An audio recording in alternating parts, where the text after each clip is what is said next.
you can't walk back when they're chosen. No, you really can't. Also, like, if you go back and look at who was in TV Funhouse, you had like some really fucking talented people in there. Also, Snoochie Boochie, Snarky Hoochies, how's everyone fucking doing today? Good. Hey, We are here. Some of us on site in New Orleans. And by that I Side mean speed. Max. Yeah, I'm there right now. So yeah, before the countdown finished up, we were literally just talking about like we are trying to figure out what the hell happened to both Tracy Morgan and Robert Smigel because we haven't seen Tracy anything from Jordan either of is them. on TBS. He was the last OG, I think. That's Yeah, right. yeah. Yeah. Tracy Jordan, Tracy Morgan is out there. You know, he's biding his time. Robert Smigel, I have no idea what happened to that dude. Let's see. I feel like Let's see what he's doing. I feel like if TV Funhouse tried to get made again today, like I really don't like. I really wonder how people would react to it. Probably. I mean, Adult Swim exists, so probably like fine. No. Yeah, and also Right, like we were talking about Wonder Chosen, which is really one of those shows that I kind of can't believe got away with half the stuff they did.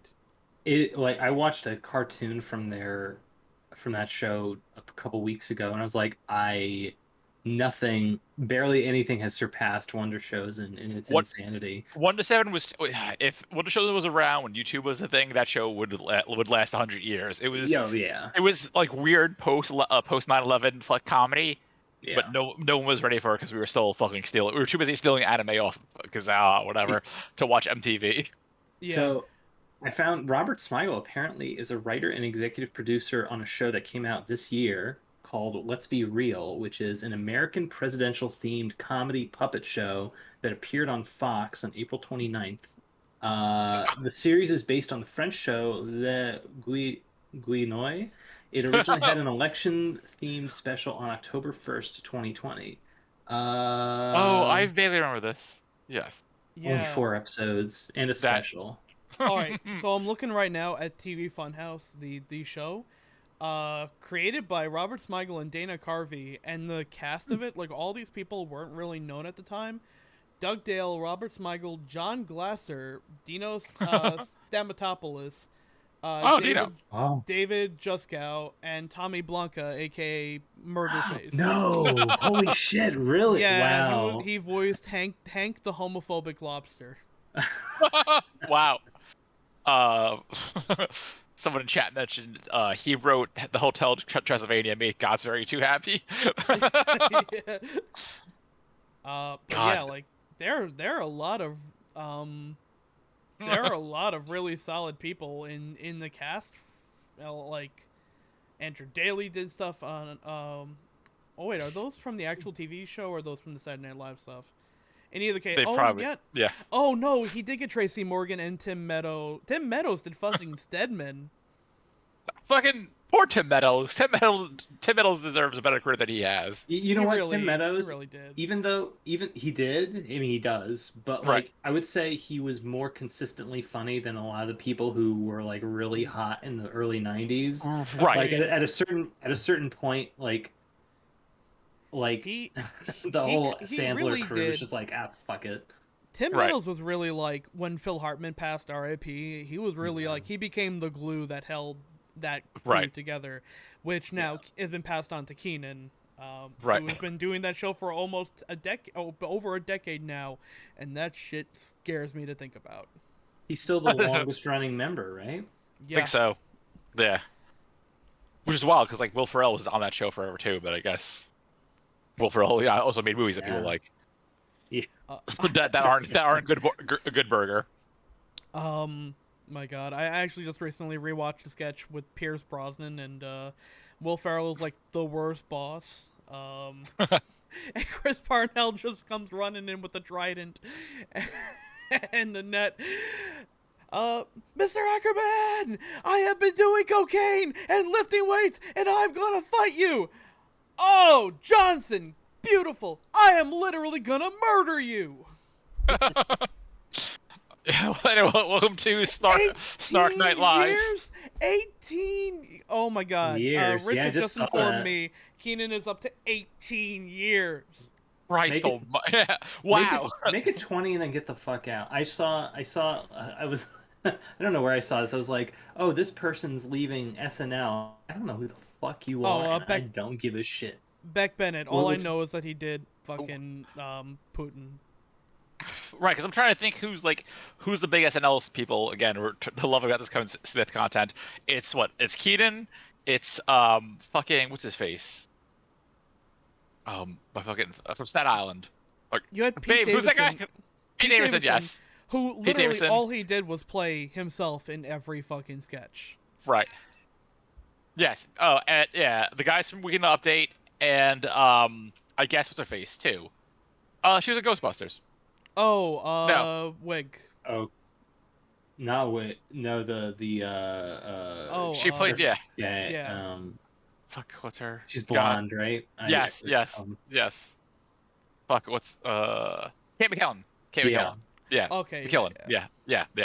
Anyway, should we talk about Kevin Smith stuff now? Yeah, let's talk about. We're gonna like 50 minutes. Hey, listen. We're gonna reach a point tonight where you're gonna be begging me for that hot SNL discussion. Yeah. Oh God. Oh, the worst clip ever. Yeah. Yeah. Oof. So we're gonna give a little bit of a Shorts and Jorts roadmap here. We decided for tonight to see if we could finish off all the TV/animated content in one sitting, which would involve the second half of Clerks, the animated series, which we are going to talk about, but we also want to see if we can include Jay and Silent Bob's super groovy cartoon movie, which I made it 15 minutes in before I had to physically stop. One, because I couldn't do it anymore, and two, I had to cut a minute-long clip of it and edit it because I have to show you all at some point tonight this fucking clip. I saw the unedited clip and I thought my phone was possessed by a demon and I nearly broke my phone. I literally ruined Chris's steak with this clip. No, you did not. The steak was very good. My girlfriend is a very good cook, so like the steak, it almost ruined it, but the attempt was made. Yeah, it's bad. I gotta say, it was nostalgic seeing a 12-year-old kid's Newgrounds cartoon. Actually, you know what? I'll say albino black sheep cartoon instead. Oh, yeah. That was, man. Unfortunately, way too sober when we watched it. Yeah. I only had a sip of the truly passion fruit hard seltzer. God. Okay, so tonight's what is it?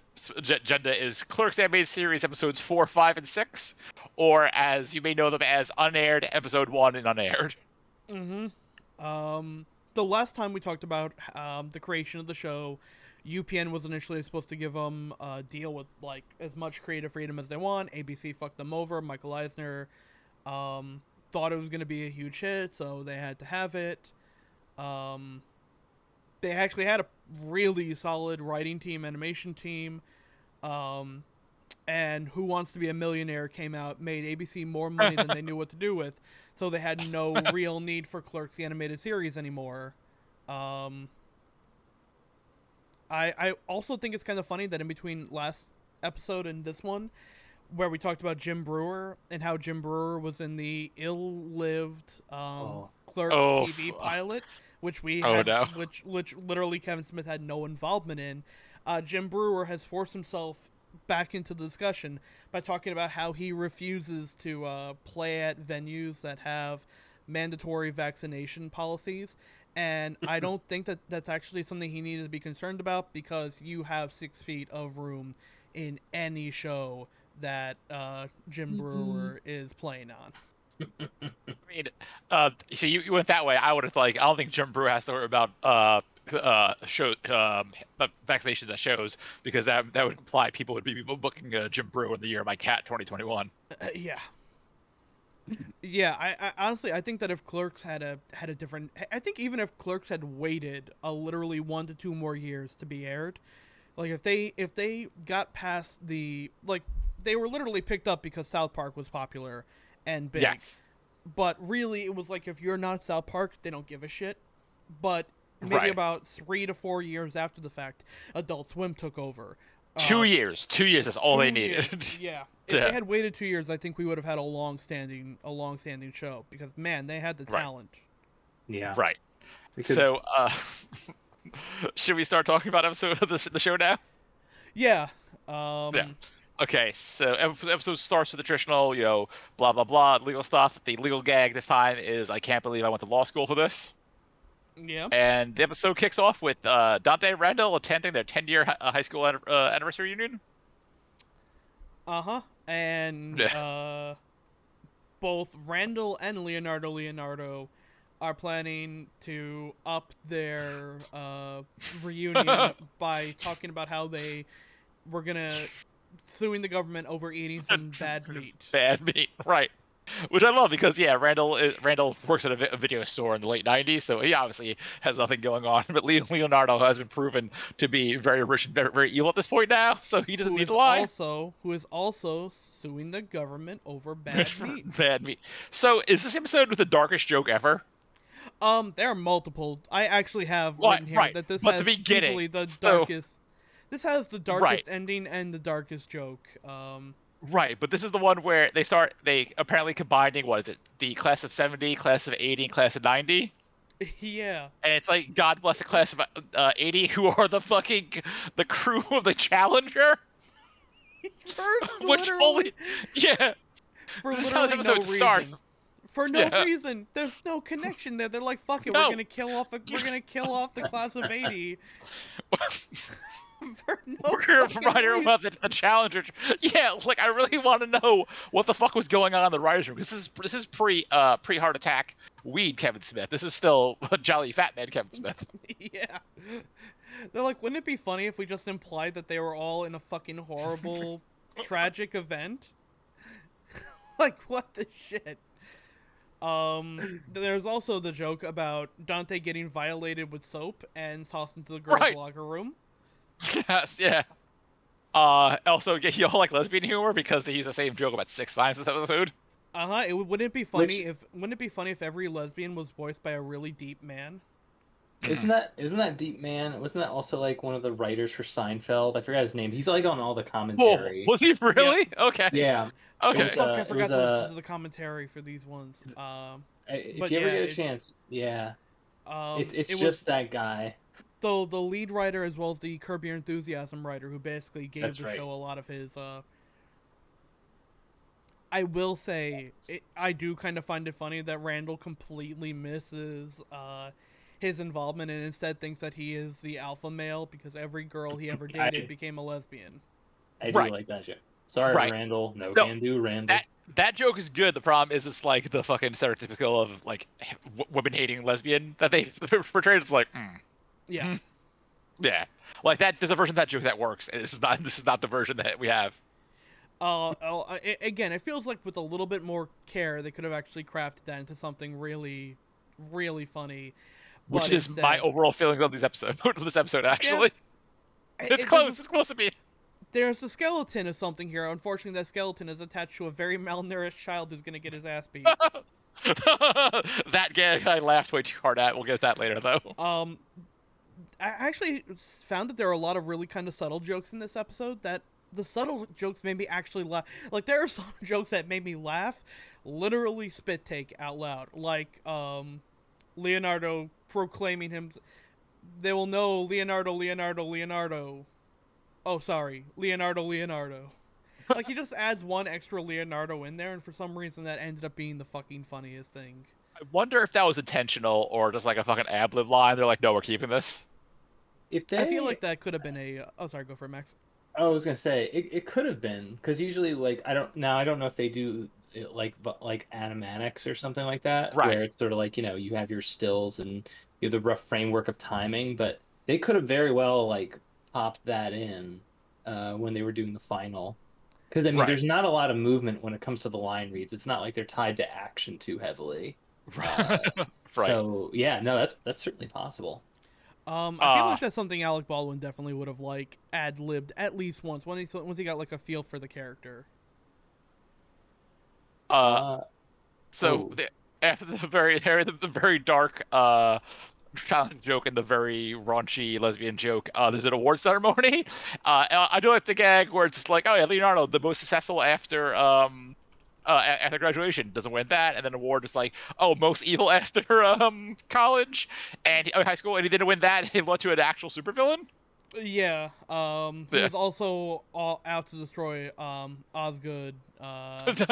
Right. Osgood Hardware. Right. They used to call me Sexy Randall, the Pharaoh Wizard. No one called you that. One person did.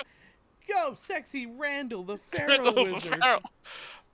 Yeah. So the build up to that scene, Dante and Leonardo get drunk for not being remembered from high school. A girl finds Randall attractive, which is odd. They go to class to make out. Instead, they find a copy of Pharaoh, which is, I guess, like an old school video game parody. Randall is more concerned with the game. The girl, one of the lesbians comes and picks up said girl, and another story is added to Randall's legend. Which that whole sequence is pretty good.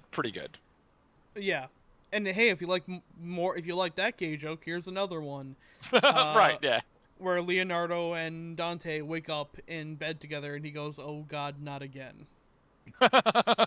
Yeah, which is also kind of a motif for this entire show, let alone this episode. I do find it funny of Leonardo with Dante in the wheelbarrow and Randall just wheelbarrowing in the Pharaoh. Yes. That gag is very funny. Right. So to keep Dante quiet about them getting drunk together, Leonardo promises him his little team, little league team, the Escorts. There's a full name. I did not write that down because I was kind of laughing at the fact it's called the Escorts. It was like Leonardo's like pizzeria, Diet Coke Emporium, and escort services. Escorts. Yeah, it's like a fucking long title. The joke was good, but not good enough to me actually pause and go back. Again, committed to this craft. There is also a pretty funny joke when they're talking about when they're still at the reunion and drinking, where Leonardo he pulls out a bottle of champagne and mentions that he stole the bottle from like. You would just imagine him to have, like, champagne on him because he's fucking rich. And then, he, like, after they chug it, he's like, I stole the bottle from downstairs. I don't know why. That made me laugh. That's pretty good. So he finds... He gets shown a group of nerds and weak... ragtag bunch of misfits. And he finds out that is not his team. Those are the bullies who are going to be picking on his team.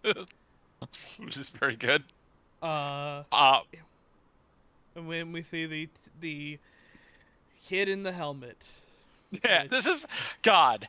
So yeah, it's just like whiffing in the gag and nailing the gag because like it's like look, your team, the kid in the helmet, which not a great joke, but then the weird foreign kid and it's like this weird like white kid in a kilt. And like doesn't respond to English but does respond to his sneeze. Right, and it's like that's okay, cool. It's like it's not typical like brown kids say things like this. It's like no, just a weird like Scottish kid, which I feel like that's the way to make that joke if you're gonna go that route. Yeah. A joke that I actually found pretty funny was after they're getting their ass kicked, one of the kids goes, "Coach Dante, we're the worst team ever," and without missing a beat, he goes, "Yes, we are." Come back to Randall, who now said, I'm sorry, was it the sexy Randall the Pharaoh Wizard? He just beaten his old high score in Pharaoh, and the government comes to recruit Randall, a la the Last Starfighter. Which again they actually say, oh yes, or last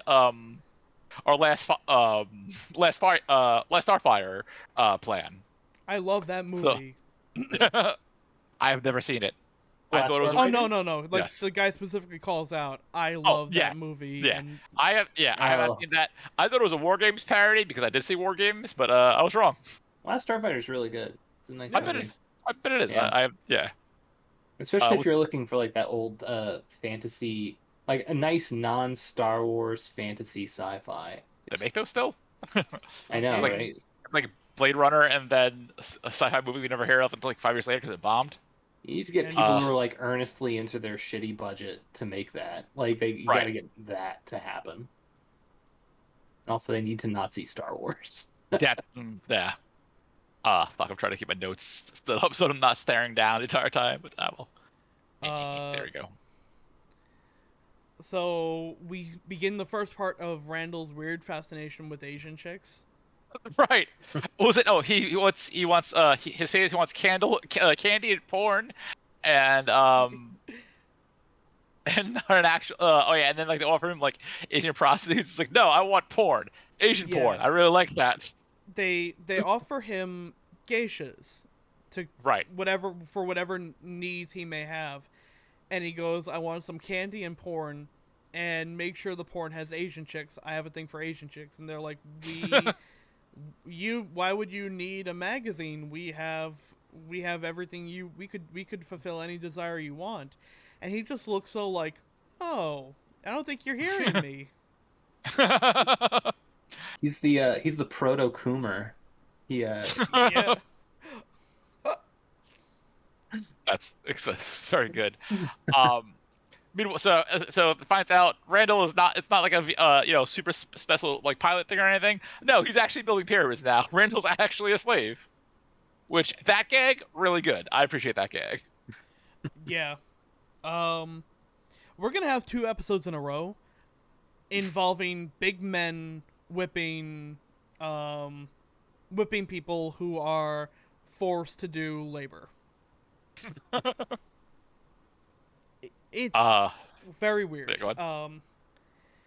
So they realize that Jay is still in the 3rd grade. Right, yeah. Jay and Silent Bob arrive to not know how to drive a motorcycle.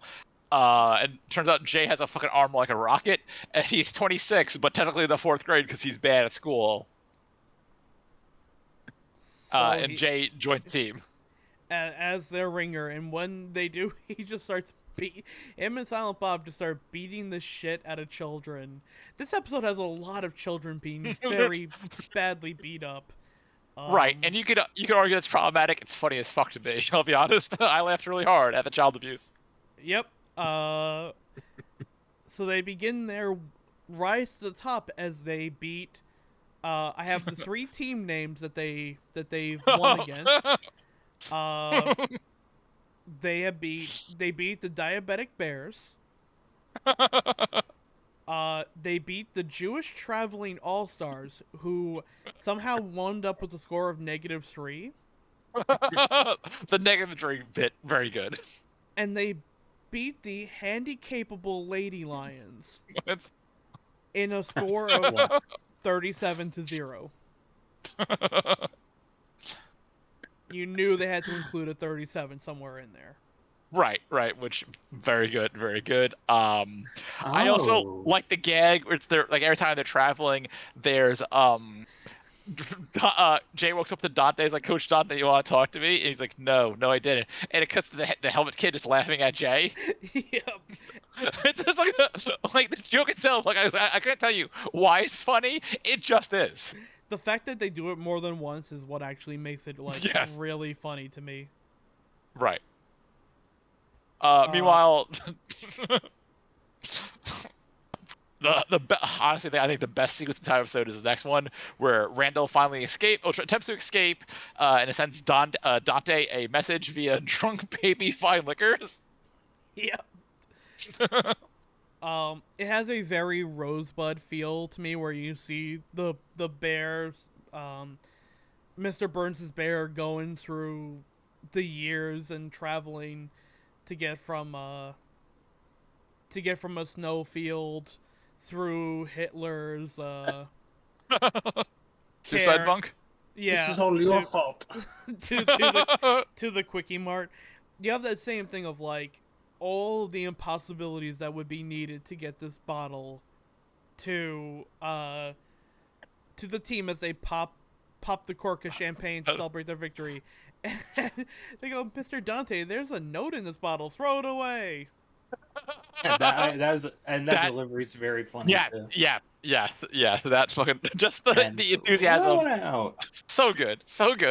Brian O'Halloran actually has a lot of really good deliveries in this episode, because you don't usually hear like an exuberantly happy Dante, or even like a Dante trying to like prove himself. So a lot of his like speeches to like the baseball crew, showing why he was team manager,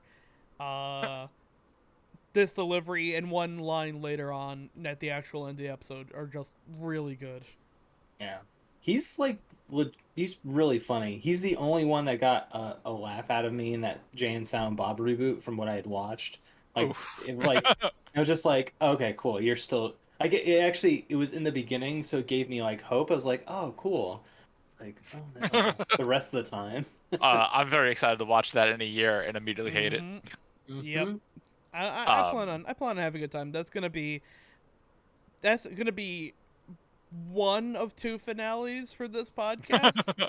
Right. If we can try and stretch this out until Clerks 3 comes out, that will be the actual finale. But we can't. We have no idea when the hell that movie's coming out. So, so they drive to the town to play the #1 team in the league, which is the same team that the children of the team have been kidnapped and forced to work in the same pyramid Randall's at. In a very weird turn of a... Like, this feels like 2 episodes that they put together, and they were like, fuck it. We're gonna push a square peg through a round hole to make this shit... work. But it also kinda... It also kind of works just because they're so different stories that when they combine together, it's just... You have a random callback to episodes 1 and 2 with the "Why are we walking like this?" Yeah, complete with the random like the falling pot. I was like, okay, at least like that. I think that's the hardest I laughed after the fucking the montage of fucking again, drunk baby fine liquor. Yeah. Which also the drunk baby like icon itself is super good. It's the random apostrophes in drunk baby liquor that got me fucking dying to that. I do like them approaching the pyramid or the tomb, and they'd be like, "Oh, yeah, do you have an appointment?" No, there's you'll be wanting the secret tunnel. Yeah. And they immediately saved. Yeah. Oh, as they do like a Raiders of the Lost Ark. Not Raiders. Temple of Doom. Temple of Doom. Yeah. Right. Them immediately finding Randall, who's like, "You saved me," and they're like, "You were missing." Yeah. Yeah, it turns out the scientist who initiated this parody is actually an evil cult leader, tears out a man's heart, and then puts it back in once Jay ruins the scene for them. By like immediately screaming out as Jay would.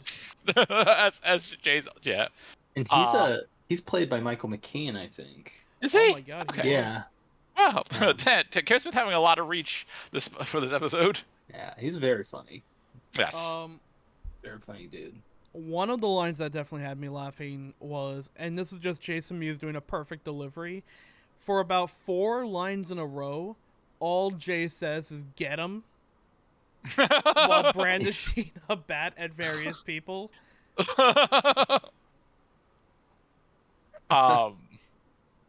So they find they flee from the cult, free the missing children for the opposing team. They escape, but Randall runs back, and we see the geishas are now surprise butch lesbians. Go Randall, go and tell the world about spread the word about male incompetence. Yeah, I love the monotone delivery is pretty good. Yes. It's very funny. Also the fact that while and this is something they actually call back to in a little bit, while they're all beating up the Pharaoh guards, Randall is just reading an Asian porn mag. Asian showering magazine. Yeah. With the look on his face is incredible too. Yeah. Just like it's a little off model, but in the best way possible. I literally think they took the exact same pose and hold that they used for Randall reading porn in episode 2, and just reused it. Randall reads a lot of porn in between of these 6 episodes. Which is wild because like this is the show they're trying to get on ABC, the Mickey Mouse Network. Yeah. ABC's weird though. You think, right? Like sometimes ABC has like a lapse in judgment, like Twin Peaks. That was ABC. That was CBS. No, that was ABC. But CBS, it's hold on, I gotta look at that. Twin Peaks jumped around, but eventually landed on ABC, and they aired the last episode of season 2 on ABC. Right, because I know. I think 1 was CBS and 2 was ABC. Yeah. Let's find out right now because I've actually started rewatching Twin Peaks recently. Okay. So here's my mistake. CBS produced it. Oh, but it was on ABC. Oh, weird. Yeah, I mean that happens. Brooklyn Nine-Nine was a technically an NBC show that aired on Fox until the final seasons. Oh, okay. Yeah. Huh. Okay. Yeah. Okay. I never thought about that. Yeah. That's interesting. Yeah. So as they obliterate, as they proceed to obliterate the team in probably the darkest ending. Oh yeah, no. So the kids are saved. Context: they're like the kids are saved. They're malnourished, abused, and they need rest and not just yells play ball. Yeah, that's my favorite line delivery. Is they're like, and now the healing from their malnourishment and months of abuse can begin. And he said, Mayor, I think you're forgetting one thing. Play ball. So, I don't know what it is about just sporting events like that where, like, I think it's just the concept of child sports in general is so absolutely fucking barbaric. Right. Both me and Vinny were on the football team growing up. And I was on it for like a fucking month before I quit because I didn't realize that when you're on the football team, you get fucking charged by people 3 times your size and they knock the wind out of you every fucking 10 minutes for like you're basically getting your ass beat every single day. Dude, yeah, right. And it's like those sports specifically don't take into consideration size differences between people. Like, right. And those matter more than anything in any exercise. So it's like, fuck that. Like, I remember when I was in soccer in middle school. I didn't want to play any fucking sports in school, but my friend and I were like, all right, we gotta do soccer, but we'll just take defensive positions. And then at one point I was like, I'm just gonna go for it. I'm gonna go try and kick the ball. And so I go for it, and it's me and then the opposite team. One kid runs at it. We both run at it, and our knees collide. Oh. My knee went backwards. Oh. And then I fell on the ground. Oh, and dear. I was just like, I'm done with soccer, and I just crawled to the bench. Yeah, fuck that shit, man. Yeah. My thing is like I was tall growing up, and I'm still tall, but like they wanted me to play basketball. I didn't want to play basketball. Yeah. I joined like an alley ran bowling team for 3 years and had fun with that. And then high school, they were like, "Oh, Chris, you should join track." And I tried track for about 2 weeks, and I had to jump over the hurdle, and my foot got caught on the bottom of the hurdle, and I let it on my knee, and I had water on the knee, and that was the last time Chris tried out for a sports team. Yeah, dude. Oh God, it sucks. Yeah. I walked funny for about 2 months, which was great. The bright side, Final Fantasy VII came out the same year. Was it the same year? Same year, yeah. So I spent a lot of time playing that. Was it 7? Yeah. Wait, no. Year? I'm sorry, no, that was the next year. I don't know the hell I was playing. 96 is when I injured. Maybe it was Tomb Raider. Probably Tomb Raider. Well, I mean, yeah, Tomb Raider. Oh, yeah. No.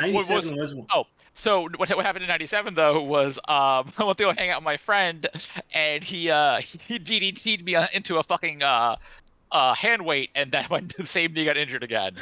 Jesus Christ! How? God. Oh my God! Yeah. Oh, that sucks. How is that knee? How is that knee now? It pops every so often, but fine otherwise. Okay. I mean, if we're talking about the worst injuries, and I swear we'll talk about Kevin Smith in a minute, was my late friend Victor handed me his phone so he could talk to his girlfriend, walked into another room, grabbed a crossbow bolt, and just whipped it at my dick. What? And that hurt like, yeah. That hurt like a crossbow bolt at your dick. Yeah, it's like, I'm gonna say this to Chris. It'll be funny. It was not funny. It sucked ass, actually. Yeah, anyway, enough about my horrifying high school injuries. It's on brand. It's on Yeah, brand. yeah. So yeah, the fucking escorts just literally beat this team to death. Again, hard cut to Randall looking at Showering Asian magazine. As Silent Bob looks into the crowd and sees Just sees Yoda, Obi-Wan, one. and Luke. That's what we want. It's Anakin prequels. Oh, right. Right. And but also Charles Barkley appears. and says my favorite line, "That's cold, Obi-Wan." Oh yeah, because the ghost immediately just like no sell Charles Barkley, who's dead, and also one with the Force. Yeah. But yeah, it reminded me of the ending of that one episode of South Park, with the Pee Wee hockey team, who gets the living shit walloped out of them by the Detroit Red Wings at the end. That's one of the funniest episodes of TV ever.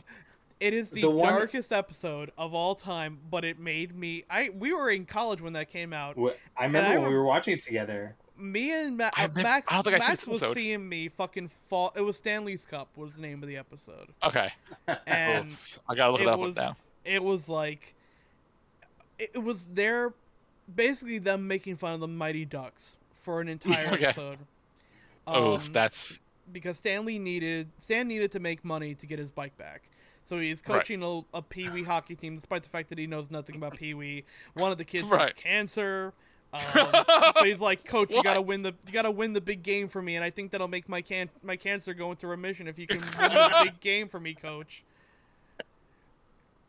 God, and there's one shot where one of the what was the name of the team that beats them up? The Detroit Red Wings. One of the Detroit Red Wings is like this one shot where he's coming towards the camera and he just jumps and like kicks a kid in the face or something. It's so aggressively I've never seen this animated. episode. Oh, dude, it's like that one and the one where they're junior detectives are like two of my favorite episodes ever because they're just like, oh fuck it, let's just make them do whatever and make everything as insane as possible. Because I've been watching my girlfriend loves South Park, so we've been watching a lot of episodes recently, and like went back and the one with fucking PewDiePie, which was solid enough. Oh my god, yeah. Yeah. I think the problem with the later seasons they went too hard on the Randy stuff, and Randy's a good character in doses. Mm-hmm. Yeah, but I completely agree. Yeah. Yeah. Yeah. Anyway, so ends with the team picking up Coach Dante and Jay, and time for a team picture, and then bleak ending. Team picture, you can't see Randall's face at all. I'm sorry, Dante's face at all. That's right. Because Randall photo bombs it, and he's in the photo. And then immediate cut to just Dante at the quick stop, looking miserable. And that was a callback to also, I think at the beginning of the episode, he's also cut out in the photo of the He coached the high school baseball team, despite being a high school student, and no one on the team recognizing him, and then them beating him up for being different. To quote the adult baseball ban. That bit felt like it was something right out of Always Sunny. Anyone remotely related to the baseball team, come to my van for another party. But first, let's throw this guy in the toilet for being different and trying to pretend he was part of us. God. Again, I think the jokes are good. I think the plot is utter nonsense. Like, the plot exists to serve the jokes. Oh, definitely. Yeah. I think they go for it, so that's okay. Like, you don't need your plot to make sense if you're just like, we didn't know what to do with this, so F it. I think it's the worst of the three we watched tonight, but it's still a funny episode. Totally. Yeah. It's that perfect middle of just like. It felt very much like they had two half-fun ideas, and they're like, "Fuck it, we're gonna make it. We're gonna make it. We're gonna make it work somehow."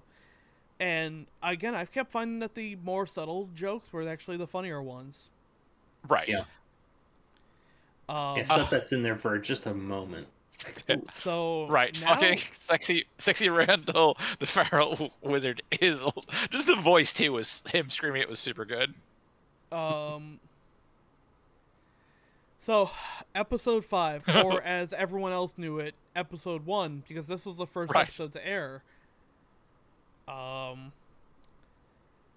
Weird, man. Yeah. Begins with Dante and Randall arguing over who has it worse.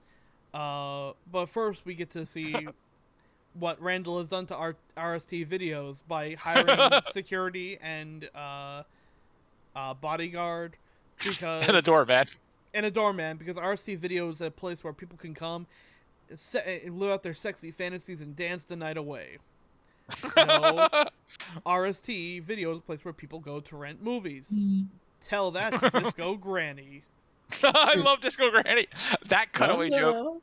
That cutaway is very good. I also like the very beginning when they do like the fucking Clerks is blah blah blah. Oh yeah. Because we get this time, America rise up the celebrities and make fun of them. Also, the line "Clerks" is drawn by a live studio audience.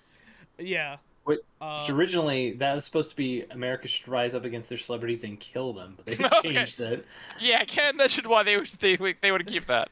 They had to change it because they're like, you don't understand. If someone decides to kill a celebrity and finds out about this, he can try to use it as a defense, and he might actually get off. Yeah. So Dum Dum is the best. Is the best line delivery in the entire series, because anytime she says it, it's accompanied by disco music. Dum Dum. What was the reason for why this one aired first? Like, was it because did it feel more like the movie to the studio, like to the opposite? Oh, because the opposite. I don't think there's an actual reason. I think it's because we were wrapping up on the NBA Finals. And we had both Charles Barkley and Reggie Miller voicing in this episode. That's my theory. I don't know, but yeah, they just aired the 5th episode. Yeah. Yeah. I mean, like on one hand, like. Oh yeah, what am I talking about? Yeah. This episode. It's not like the movie at all. No, that's the next episode. This episode is like, it makes sense if it's standalone. Just like these two are clerks. And their life is hell, but yeah, it definitely works better if you see the 4 previous episodes, because there is like light continuity stuff. Yeah. Well, even like episode 1 goes out of its way to kind of start like, you know, the clerks are actually clerks in the quick stop, and they're selling stuff to people, and the plot is about a rival clerk store. Like it makes sense. It makes sense. Hold on. Should you say the words rival clerk store? As if they're selling clerks, not a rival convenience store, a clerk store. Go out to the old clerk store and grab me a pair of Randalls and a Mountain Dew. It's called Suncoast.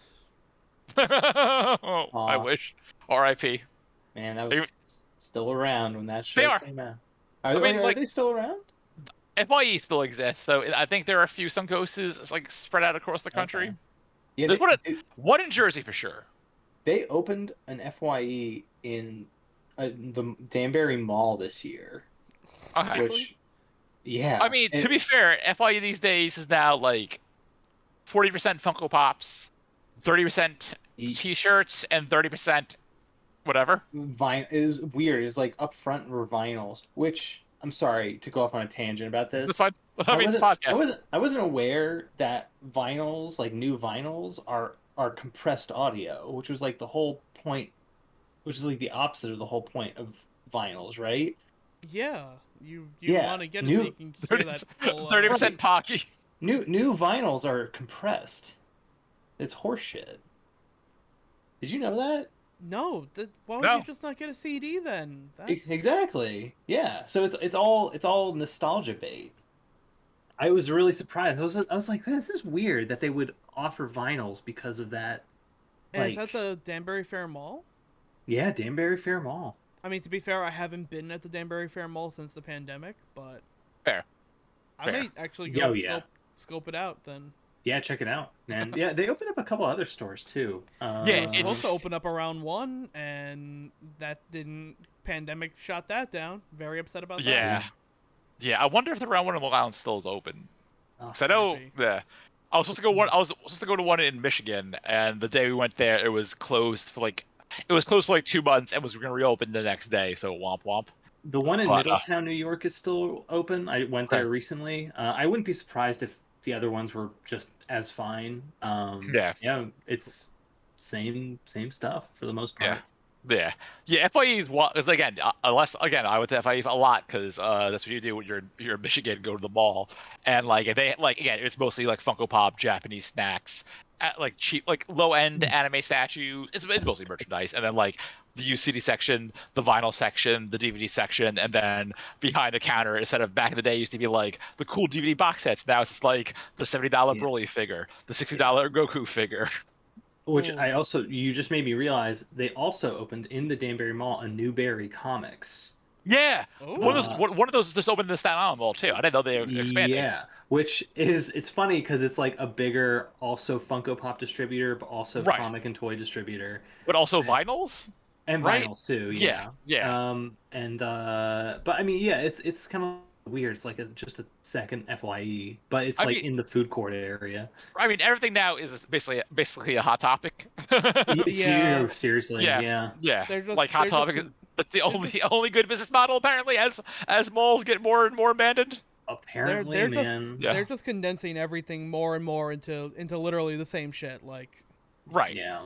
It's like the only difference between Spencer's and like Hot Topic is you can't buy a dildo at Hot Topic. Yet. Exactly. Yeah. The good. I mean, you can. Yeah. I don't know. Yeah, we'll figure out a way. We could jerry rig a dildo out of something in Hot Topic. That's probably something that Hot Topic can turn into it, but I wouldn't be so right.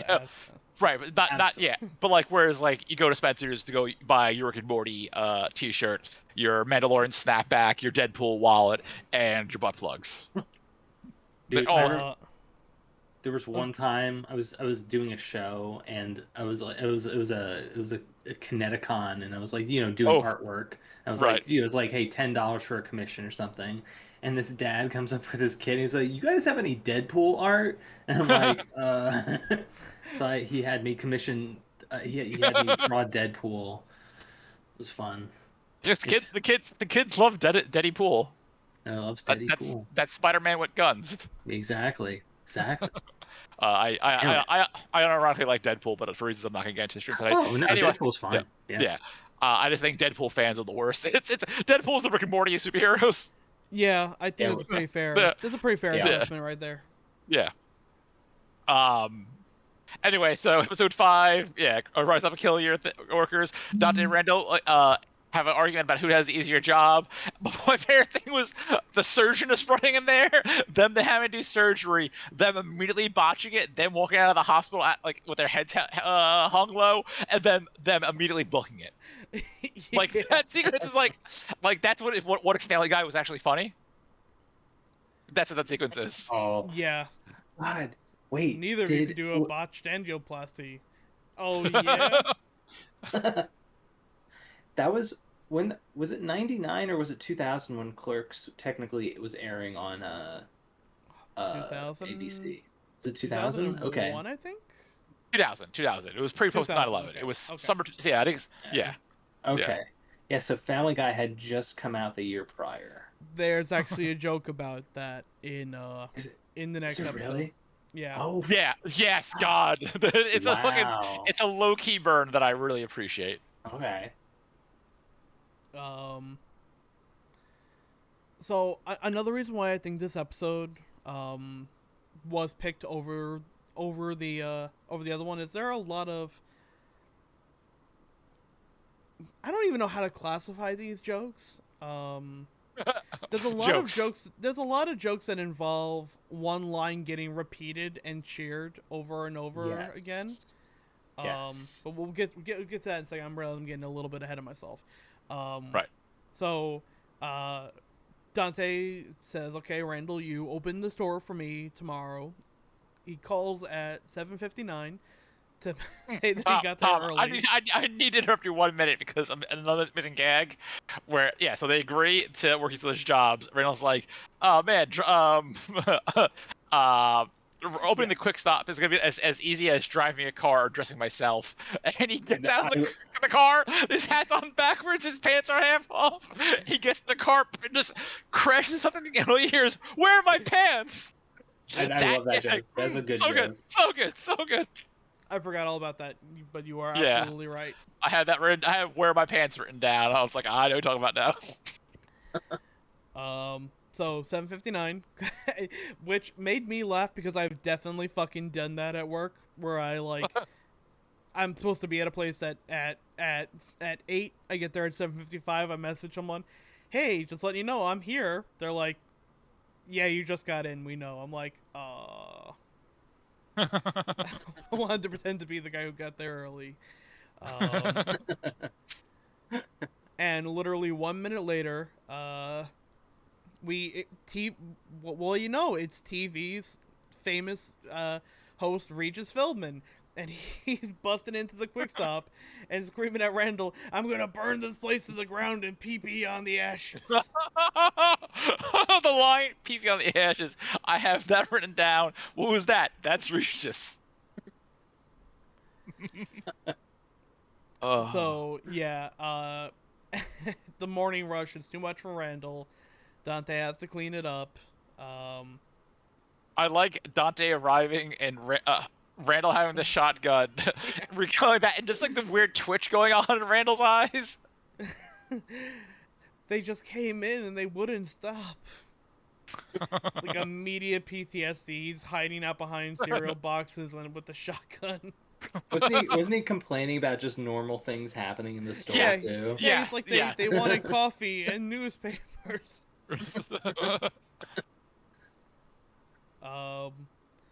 So Randall tries to swish a an orange soda can that he drinks from, finishes, throws in, falls out, and then Randall's immediately holding it again. Right. Oh yeah, that's right. It was still drawn in his hand. Right. There's also a very good callback to the first episode. Was the first episode, or no, the second episode, where he's just like, "Hey, can you at least take the garbage off of me?" He's like, "Nah, that bee may still be out there." Yeah, the fucking bee. Oh, yeah. Yes. That's a big bee. What if that bee's out there? Bee's out there. So it makes Dante makes Randall swear him back in as the Lord and Master of Quick Stop. 10 seconds later, Jay slips on the orange soda, and the stuff he smoked kicks in. In probably one of my favorite lines, Jay falls, smacks his head on the floor. Yo, I think that stuff just kicked in Silent Bob.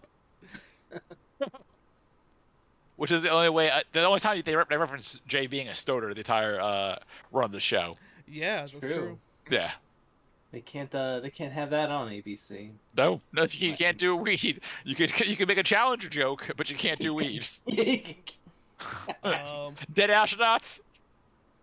Drugs? No. I did absolutely lose it at the as soon as he falls, Randall says, "Burn boy, fall down, go boom." And Jay's immediate response to that is, "What the fuck are you talking about? I didn't fall." Did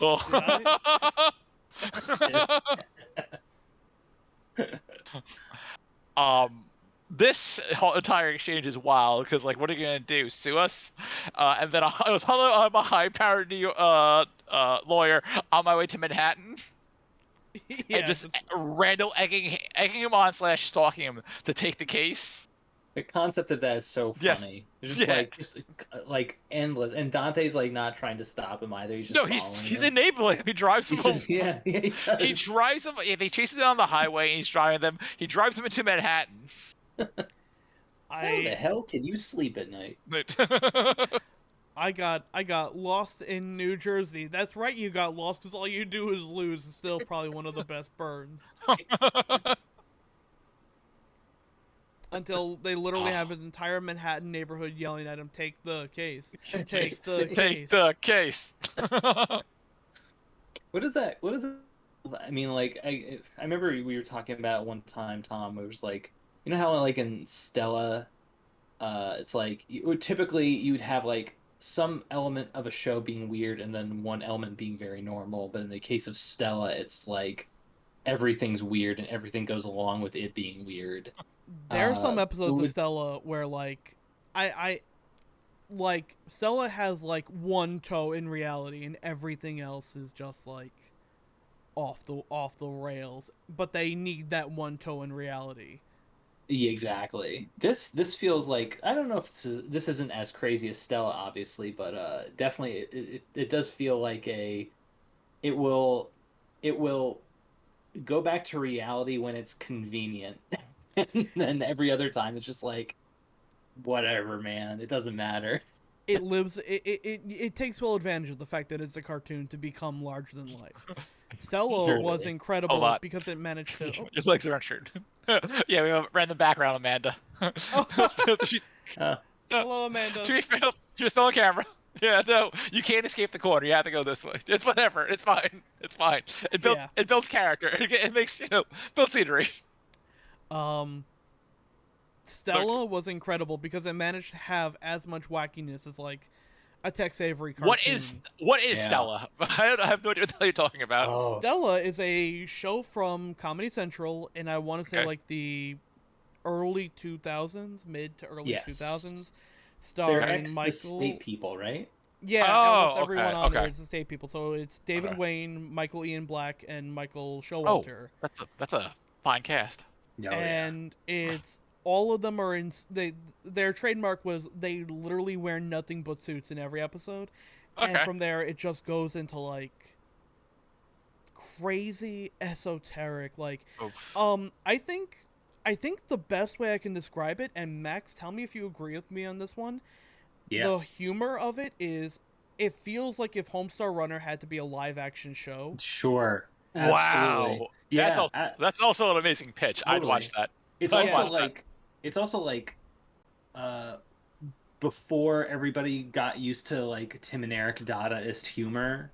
So like it was just kind of like they just did what they wanted to do, but it didn't it caught on with, obviously, like people like you and I, but for everybody else, the world wasn't used to that yet.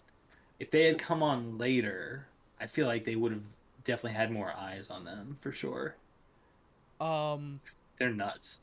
It's so hard to describe it, but like it's that same It's kind of aggressive. like it has a premise at the start of the episode, and then it goes like it may be something like they need money to pay their rent because they're coming up short on rent, and it ends up like 5 minutes later them falling in love with girls who are like perfectly their female counterparts, and then 20 years pass but nothing's changed for them except every one of them, including the women, are wearing like big bushy mustaches. Okay. Yeah. Okay. That sounds good actually. And I'd then watch that. they're like all six of them are on a picnic, and then one of them says like, oh well, this lemonade isn't sweet enough, and they all just look super offended and then just like immediately rip the mustaches off and run back to reality. Like it's humor like Okay. that. Very Okay, I appreciate that. Very, I think you would absolutely. It's very hard That to sounds- find. It Yeah, used to be on it is. Netflix, but Oh, it It's did. pro- I didn't. if it's old Comedy Central, it's probably on fucking Paramount HBO Plus. or yeah, probably on Paramount. Yeah. But Do you Yeah. think it would be? Do you think it would be on archive.org? it could be. Oh, I'll have to look for, because now I want to watch it again. But it's the same kind of That like sounds incredible. it's that right. same kind of like absurdist. I do love absurd humor. So speaking of which, back to this. The People's Courts theme plays as the judges brought out. Judge Reinhold is here. Oh, also don't forget there is a nice callback when the high-powered lawyer says he's gonna sue Quickstop and the two clerks, and Rendell immediately goes, "Oh no, not me. It's Dante. What? What did I do? Jump." Oh, I really forgot that. Holy shit. Yeah, the dum-dum. So Jay is announced the plaintiff. Jay is thrilled, has no idea what that is. That whole like montage of him sitting in the fucking like a car during a parade was incredible. The owner of Clerks not. Yeah. Another instance of just people cheering for something in this episode that I feel kind of made them pick it for episode 1. Yeah. Also, Judge Reinhold points out that it was more laps than he got in head office, which, ouch. I have no idea what head office is. That's like one of those. I'm assuming it's a movie he was in that didn't do Right, very yeah. good. Right. It's this character. It's what's her face on Conan talking about head of the board, and Norm going board is spelled Bored. Oh my god, Norm Macdonald fucking tearing Carrot Top apart in that interview. That was nearly killing Conan in the process. Poor fucking Conan. Yeah. Conan asked for it though. Like Conan's just like, do something with that, you sicko. And he's just like, board is spelled Bored, and fucking Conan's like, like so when terrifying man child he is. When Norm Macdonald passed, R.I.P. to a great one. When Norm Macdonald passed, they showed a clip of him on Conan with Christina Thorne, I want to say. Yes. Christina Thorne Smith. Yeah. Who was in a couple of movies, one of which she starred alongside Carrot Top. Right, she left Melrose Place, which I think was like one of the highest rated shows on TV, to do movies with Carrot Top. Which is a sound career choice. Yeah. So Conan is asking her, what, did you have to like have a love scene with Carrot Top? And she's like, oh yeah, it was really erotic, like 9.5 weeks. And Norm just goes, probably more like 9.5 seconds. It looks like a premature ejaculator. God.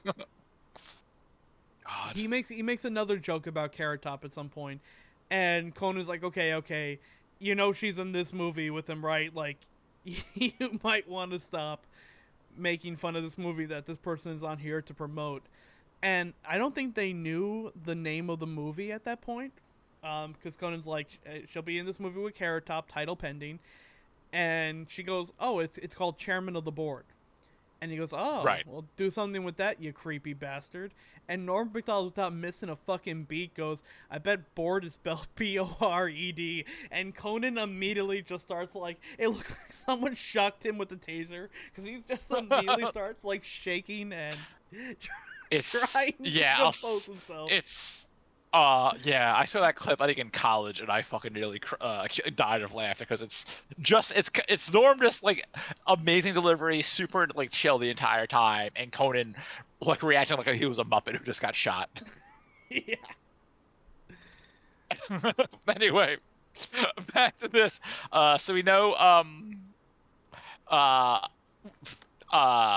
Randall, the owner of the Quick Stop won't hire a lawyer, so Randall will be Dante's lawyer, and then the jury's announced, who is the NBC All-Star team, as we know this because a super cruel joke. So the thing I noticed first, as they bring out the jurors, Patrick Ewing is brought out and is booed.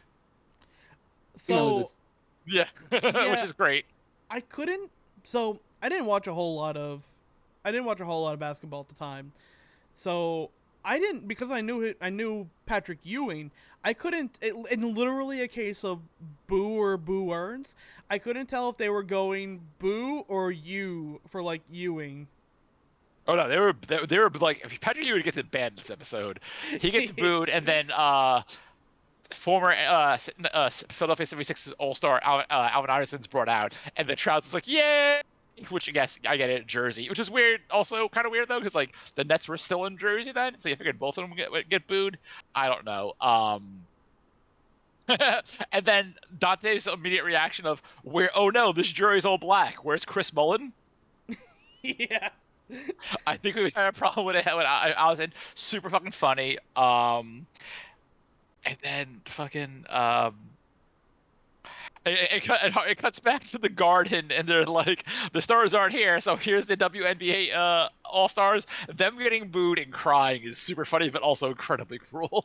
It's so terrible, but also, I would be lying if I said I didn't laugh.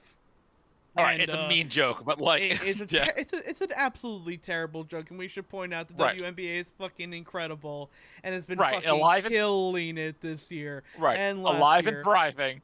And alive and thriving, but that gag is good.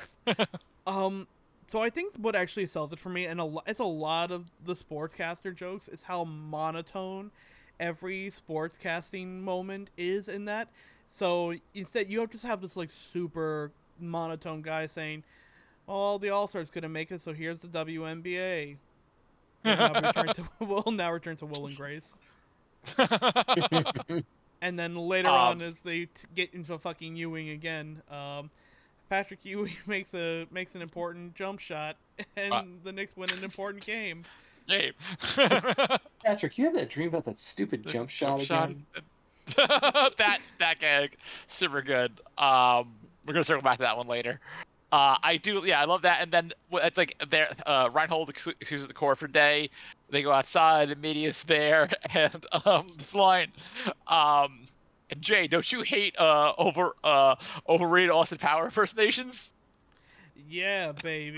Yeah. Oh, behave. Behave. That exchange is the only way that Austin Power joke works then and now. Yep. Fucking 20 years later. My God. And then fucking them going to Randall going, Dante, isn't your lawyer a complete idiot? This interview is over. Just that fucking delivery, super good. Wouldn't you be better off being defended by an illiterate monkey? That's it. Thank you. This interview is over. So this is where this episode gets a little dicey, but also returning fan character. Dante and Randall don't know how to talk to black people, so they go talk to their black friend Lando, who's shown up the first time since his first appearance, I think, right? Yeah, it's also his first actual spoken line. Right. Who voices Lando? That's a good. Well, I'll find it in a second because I'm at a PC and I can look the thing up right now. Let's see. By the way, I just want to say, I looked up when we were talking about Carrot Top. I decided to look up Carrot Top. I forgot that he got ripped, and I saw. I saw an unfortunate picture where his pants are like just low enough where you can see some pubic hair, and it sucks. So careful when you like search pictures of Carrot Top. So I found the voice actor, but I will regale you with one quick Carrot Top story. So my high school had a fundraiser every year, and they got like guests who were like mid to successful like comedians to come like do a quick 5-minute set. Carrot Top was the guest my junior year, and he was booed off stage. Imagine getting invited to do a charity event at a high school, and the high school is turn on you immediately. That's really funny. It is. He was a real dick about it, apparently, which is great. So, by the way, the voice actor for Lando is Mario Joyner, a American stand-up comedian, best known from MTV's half-hour comedy from 1988 to 1992. You may know him as the one black friend on like 3 episodes of Seinfeld. Right. He also was in the iconic Jerry Seinfeld movie, The B Movie. And the also iconic Jerry Seinfeld movie, Pootie Tang. See, I was gonna notice Bucky Larson was on there, hanging with the homeboys, comedians in the car, Chris Rock's Down to Earth, Trauma Films, Sergeant Kabuki Man, NYPD. He was. He did some trauma. Yeah, a bunch of movies I've never heard of, something in Japanese, but yeah, so that's Lando. Yeah, Lando. I've recognized him from a couple of things. He basically looks like exactly like Lando. Lando's advice is let the jury know that you're one of them and you can relate to them. And so Randall, keep in mind, this is awful, but also like the joke is that Randall is awful. Before we get to Randall doing the dumbest thing Randall could possibly do, Lando was introduced by just being torn up by dogs while wearing protective gear. Right. Lando. Yes. I don't know. Just goes, woman, what's with the dogs, woman? And that delivery is just really funny, as well as when they tell him, Lando, we have a black jury. How do we reach them? And he goes, black jury that's all black. 12 men, all black. Black jury. A black jury. A jury that's all black. Black men, a black jury. And just that uninterrupted. It is just remarkable. Really good. I completely forgot about that. Yeah, and then so Randall, who relates to the juror, again, this is what he says. He loves great soda. Also uses food stamps, and Dante also gets mad waiting for his welfare check to arrive. Hey ho, hey ho. Which very in character for Randall. Incredibly in character for Randall. We're gonna be talking more about this in February. Yeah. Yeah, I for Clerks too. Yeah. Or, yes. Yeah. Happy Black History Month. Please don't sue. I also love like him sitting down and Dante immediately gets pelted with a basketball. Yeah. I think I reached him. He hit twice with a basketball, or is he only hit that once? Yeah. Oh, twice. Okay. Yes. Yeah. Okay. So they play the 911 call from that fateful night, and it's just Jay saying Uranus, with Randall clearly there. I also like the fact that Randall puts Dante on the block, and he tries to get him to admit that he peed himself, and it was Randall who peed himself. Yeah. And then the weirdest, like, our next prosecutor, two giggling girls. One of which voiced by Tara Strong. Oh, good for Tara Strong. Yeah. Randall then gets George Lucas to appear on the stand, and he wants some very timely Phantom Menace jokes, which I guess back to our Star Wars reference this episode. Randall wants his money back from various filmmakers in Hollywood. Yeah. Who is it? It's fucking it's Lucas, Spielberg, Spike Lee, Val Kilmer. Right. Or is that supposed to be Schumacher? Schumacher. It's supposed to be Schumacher. Yeah, Schumacher. Okay, yep. Spike Lee, and then Woody Allen. Was Schumacher wearing the Batman suit? Yeah. Yes. Oh my god. Because this would have been post Batman and Robin, pre Batman Begins, and Batman and Robin good actually. Batman and Robin and Batman. What was the other one he did? Oof, I would not say Batman Forever good. Batman Forever had an amazing soundtrack. Yeah, very weird casting.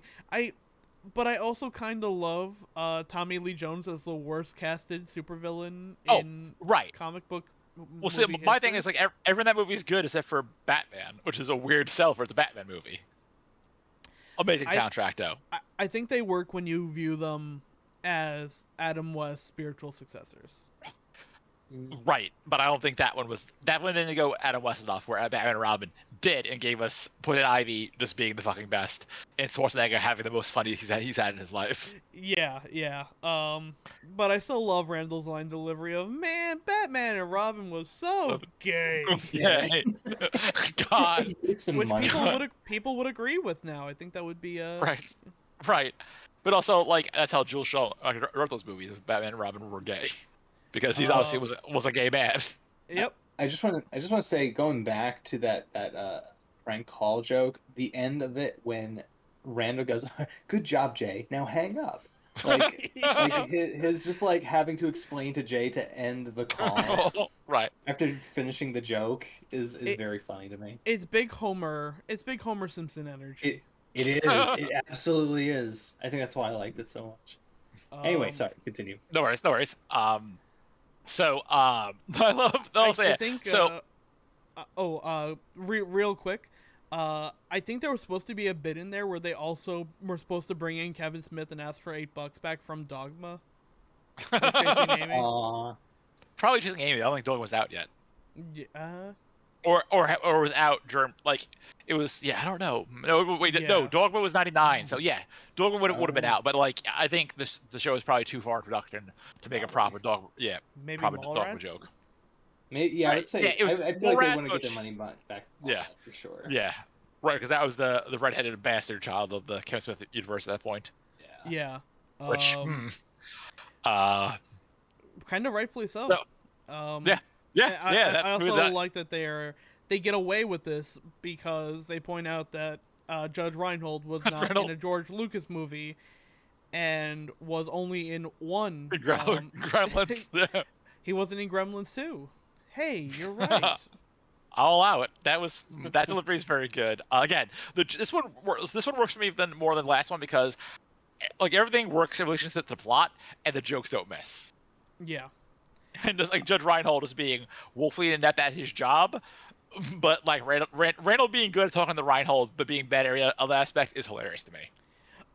There's also it's not afraid, and it's not afraid to let a joke run its full length, and I feel like it's kind of like the thing in where a lot of the best Simpsons bits came because they had 17 minutes of a 20-minute long episode done, and they're like, we need 3 minutes of filler. So they do a quick 10-second joke here, a quick 15-second joke there.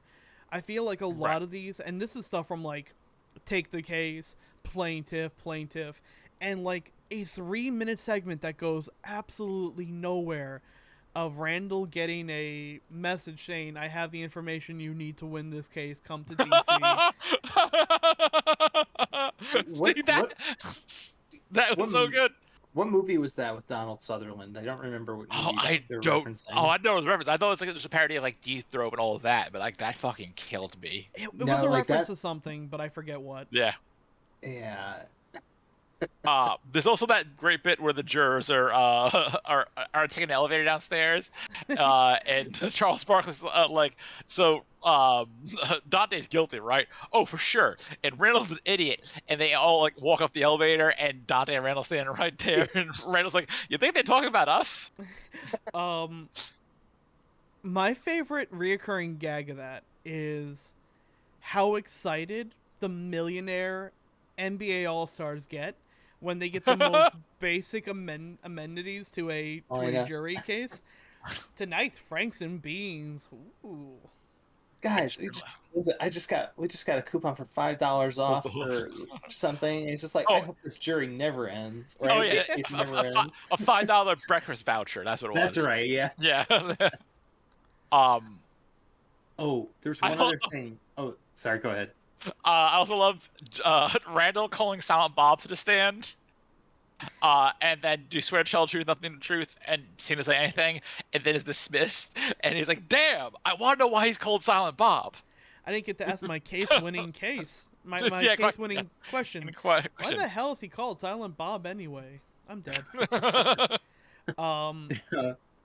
But going back to the DC bit of just they show like the scenes of don't ask who, ask why. You're asking the wrong questions. Why is this such a national case? Why do the people care? Who benefits? I thought you said not to ask who. Justice once is okay. As like, yes, they show Jay on the plaintiff mobile getting fucking shot with the Zaruder film. Which would they have edited that out, because his brains get blown out in that. Yeah. I think so. ABC. I think with the version they showed on ABC was definitely like maybe like pixelated or censored. Okay. Yeah. Okay. Yeah. I think because it's supposed to be like the fucking JFK assassination. But I also love that callback in the most violent fashion possible. Because again, burnout boy got brains blown out. My tongue. Also the very subtle joke of him going, I used to be involved in CAA donkey shows in Mexico. All of it illegal. All of it very erotic. Well, okay, but what does this have to do with Dante and the Quick Stop? Dante, Quick Stop. He just gets up and runs away. Which, there's nothing funnier. There's nothing funnier than when someone enters an awkward situation and they just get up and, like, at a brisk pace, walk away or run away from a situation.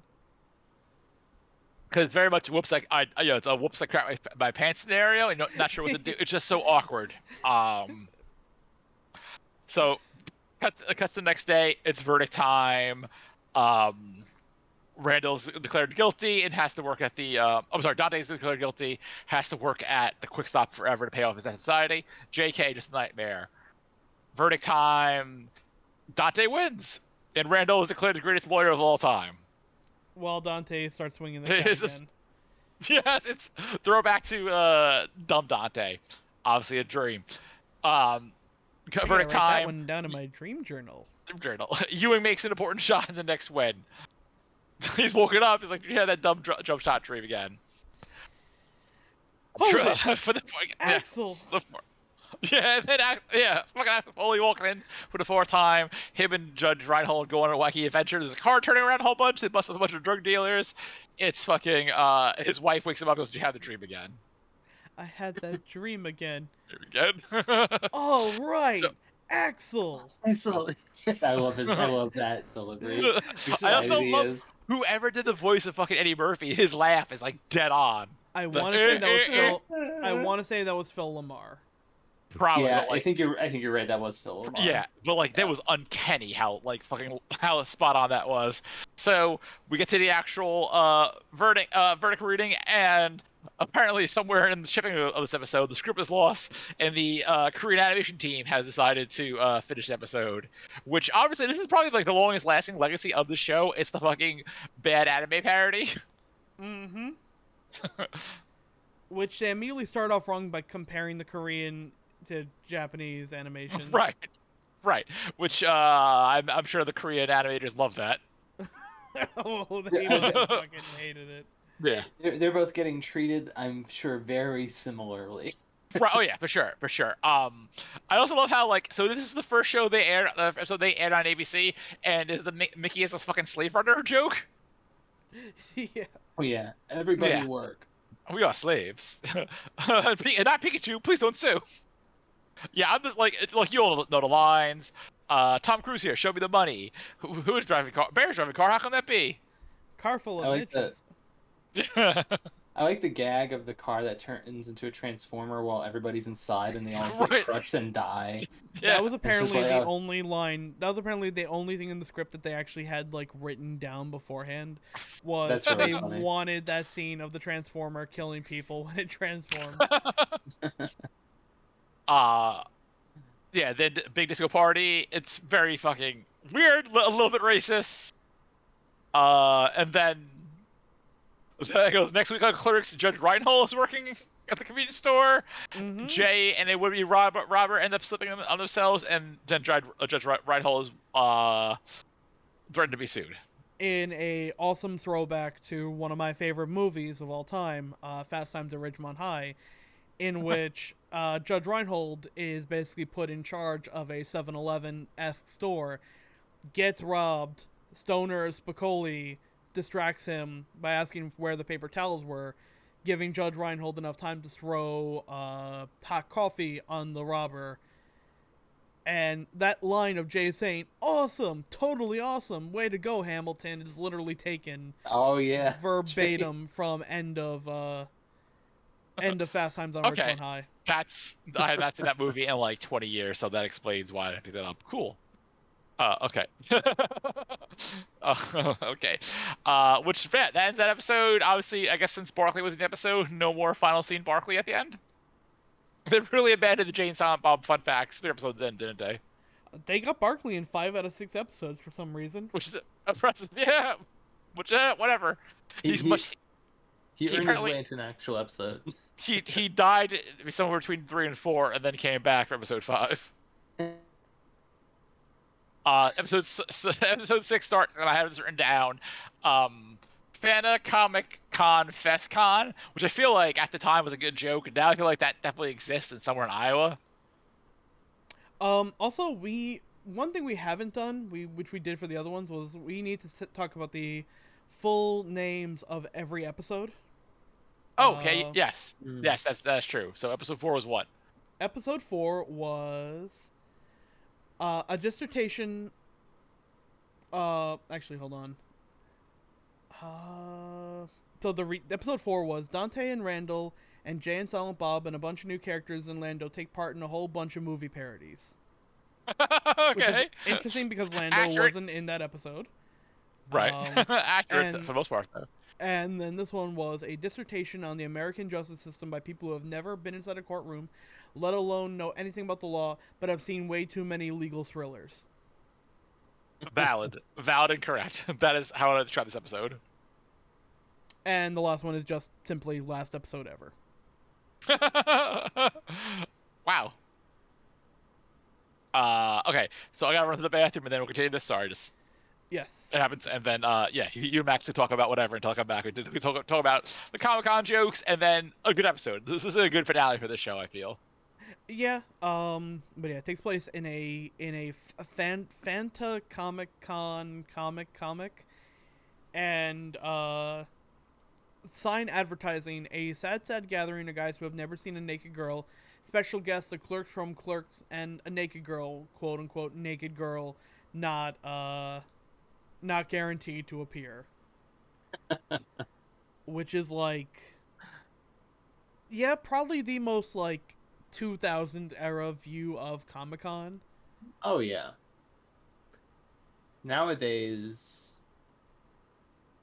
yeah, it's so weird. Like actually like thinking about like how people view, you know, like nerd culture now compared to like the show when it was out.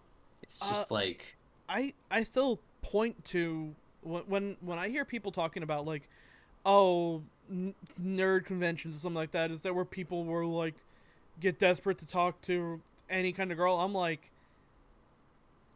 my favorite statistic is for 2 years, 3 years in a row, MagFest made the CVS in town run out of condoms. they have that's literally really funny.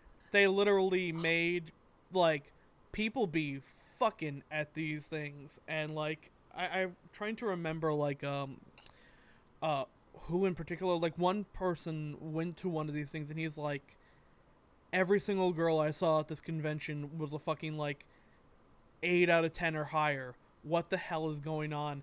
I think I went. Yeah. I think I should. I think I'm making the mistake by not going to these things my entire life. I'm like, yeah.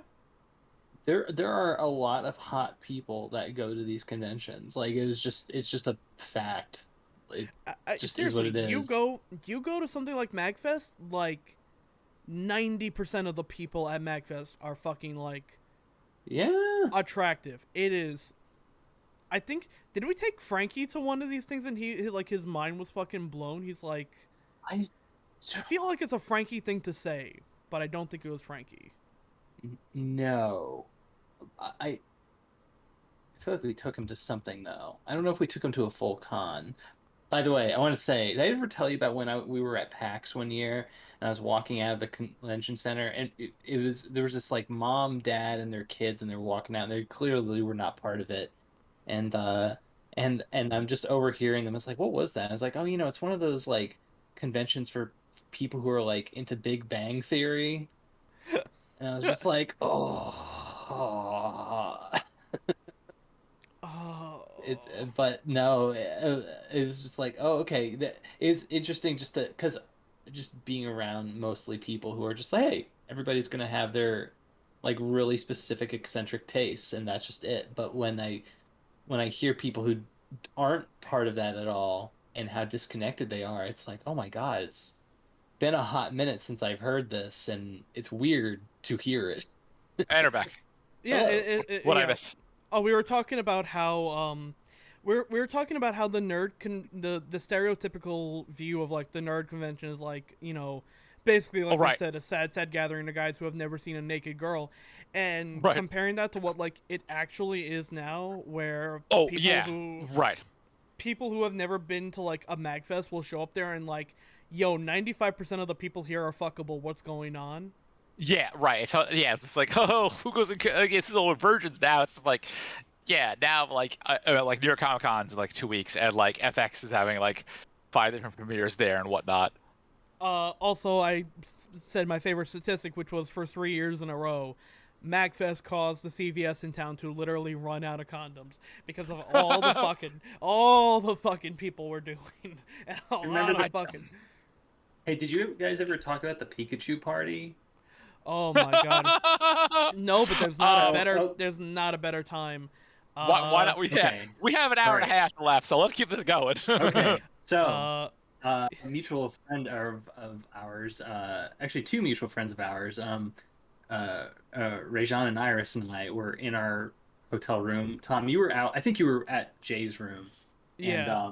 and we were like bored, and we were just like, this was before, this is before Craigslist took off the casual encounters, um, and personal ads, I guess, off there.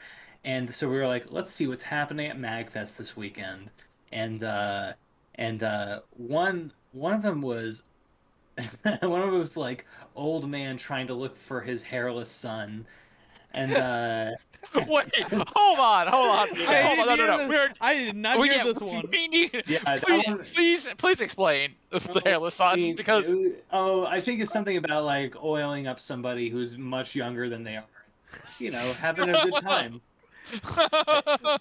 But the one that one feels like very like concentrated. But what ended up happening was the last one we read was there was going to be orgy, people just dressing as Pikachu and with each other, and so we're laughing at that, and then we decide we were bored in the room, so we're gonna go see Tom and Jay and whoever else was in the room, and we were there hanging out, and we were there for like 15-20 minutes, I want to say, and I was close to the door. I was close to the door of Jay's room.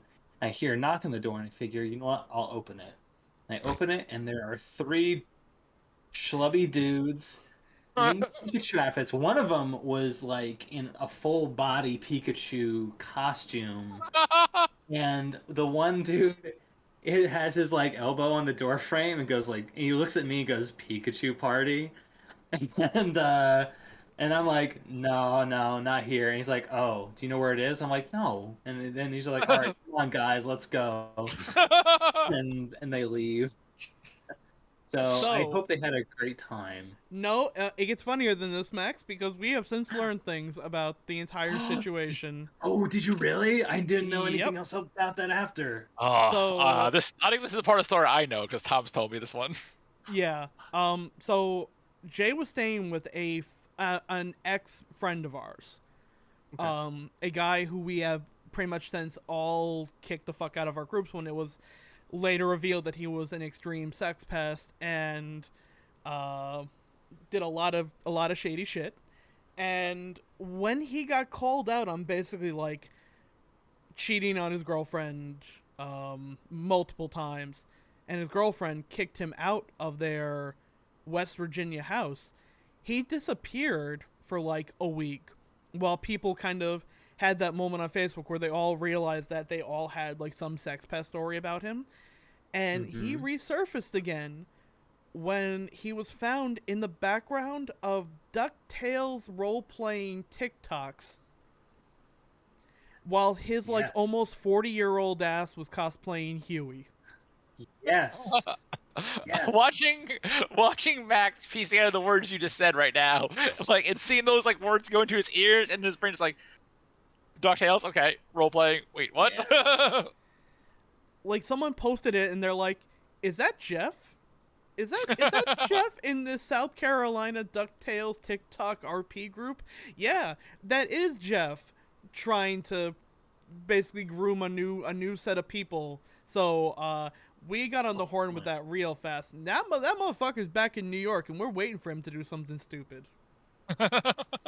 Man, God. But yeah. So it turns out that the person who posted that Craigslist ad was a former ex who was very mad at him for cheating on her multiple times, which she found out like the day before that con happened, that he definitely cheated on her multiple times. So she just took their room number and posted a Craigslist ad calling it the room for the Pikachu orgy. That's how that happened. I was like, why the fuck? Why that room? That's like, so good. That's so good. Also, hey, MagFest tickets going to sale tomorrow. Oh, whoa! Oh, really? Wow. Yeah. Okay. Yeah, tickets go on sale tomorrow. Gotta get them badges. No, thankfully we have our room taken care of, but I have to get a badge. Right. Awesome. Yeah. Yes. Man, I tried to apply for a table, but apparently, if you want to sell stuff, you have to have already. They said somebody who was there. So they said for this year only, you have to have had been at vended at 2019 or 2020 to get back in. But it's only for this. It's this year, I think. That's fair. I mean, especially in the situation. Max, if you need someone to vouch for you, because I think they have like a way of vouching to get around it. Message our buddy Kurt, Great SG, in chat, because I know he's done Perler stuff at MagFest before. Oh, yeah. That's nice. Sure. Thank you. Yeah. Yeah. God. Anyway, so now that we're all back, the guests at FantaComic FanCon are Clerks and Naked Girl Guest, no guarantee of her showing up. I do like as Dante and Randall walk in, the guest they have there. It's Star Wars Episode 1 janitor, a woman who slept with Captain Kirk. Also, these two have lines. And then David Sade sitting there crying with his hands in his head in his hands. What's the matter, then, Spade? No one love you? No. No. Yeah, yeah, and then he asked him crying, which seems really cruel. Like, what the hell did David Spade do to Kevin Smith? I don't know. Right, that was like we got some mean celebrity jokes here, but that one was just fucking hostile. I think that was at the time, that was just the attitude a lot of people had towards David Spade in general. Which is weird because news radio was on the air and good, you know? Yeah, that's true. Yeah, and then yeah, I never had anything against David Spade. I think if he went after what's his face, Andy Dick would work for that joke. I feel like not David Spade. Yeah, because fuck Andy Dick. Yeah. So they go to their panel, and so please bear with us because there is some payoff to this thing. So there's 4 people in a hobo here to see Dante and Randall talk about Clerks. And they're like, "Oh yeah, your hit ABC series," which ironic because that show got so canceled, this episode didn't get a chance to air. The first episode was, "Are you gay?" The first question was, "Are you gay?" Second question is hey, this is nothing like the movie. Also, are you gay?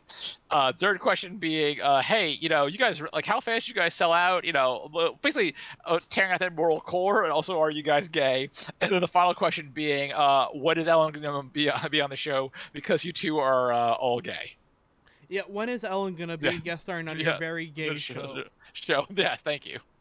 Which again, not great jokes, but there's a build up to this. How does it feel to have a black heart? Yeah. So they go, "Don't worry, we're gonna take it back. It's gonna be nothing but old school Clerks." Who the hell are you talking to?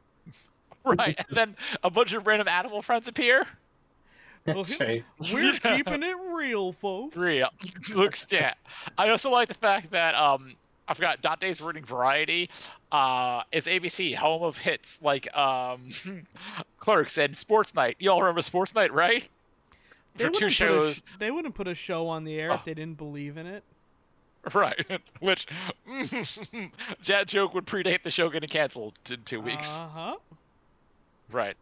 Just thinking, I'm sorry to interrupt. There's a lot of humor in this show. Feels very much like The Critic. Yeah. I mean, that makes sense though, because Smith was at this point the new Hollywood darling, so he had seen and gone through some shit between fucking Clerks being an indie darling, the production of fucking Mallrats being a shit show, Chasing Amy being his big indie return to form, and then all the shit he had to deal with Dogma and with the religious folks. Poor Dogma. Dogma good. Dogma's still good. Dogma, out of everything we've rewatched so far, Dogma has gotten the most universally this is still good right award. Yeah. Crazy how he made a really fun adventure movie out of his format. It's also the first time that you had a cast that was mostly celebrities that it worked with. Yeah, totally. Right. Minus the lead. But Affleck and fucking Damon were there having a good time. Chris Rock was fucking great. Super good. Super great and cake the fuck up. Right. Who are we missing? Fucking who was Megaton? Metron rather. Alan Rickman. Alan Rickman fucking ruled.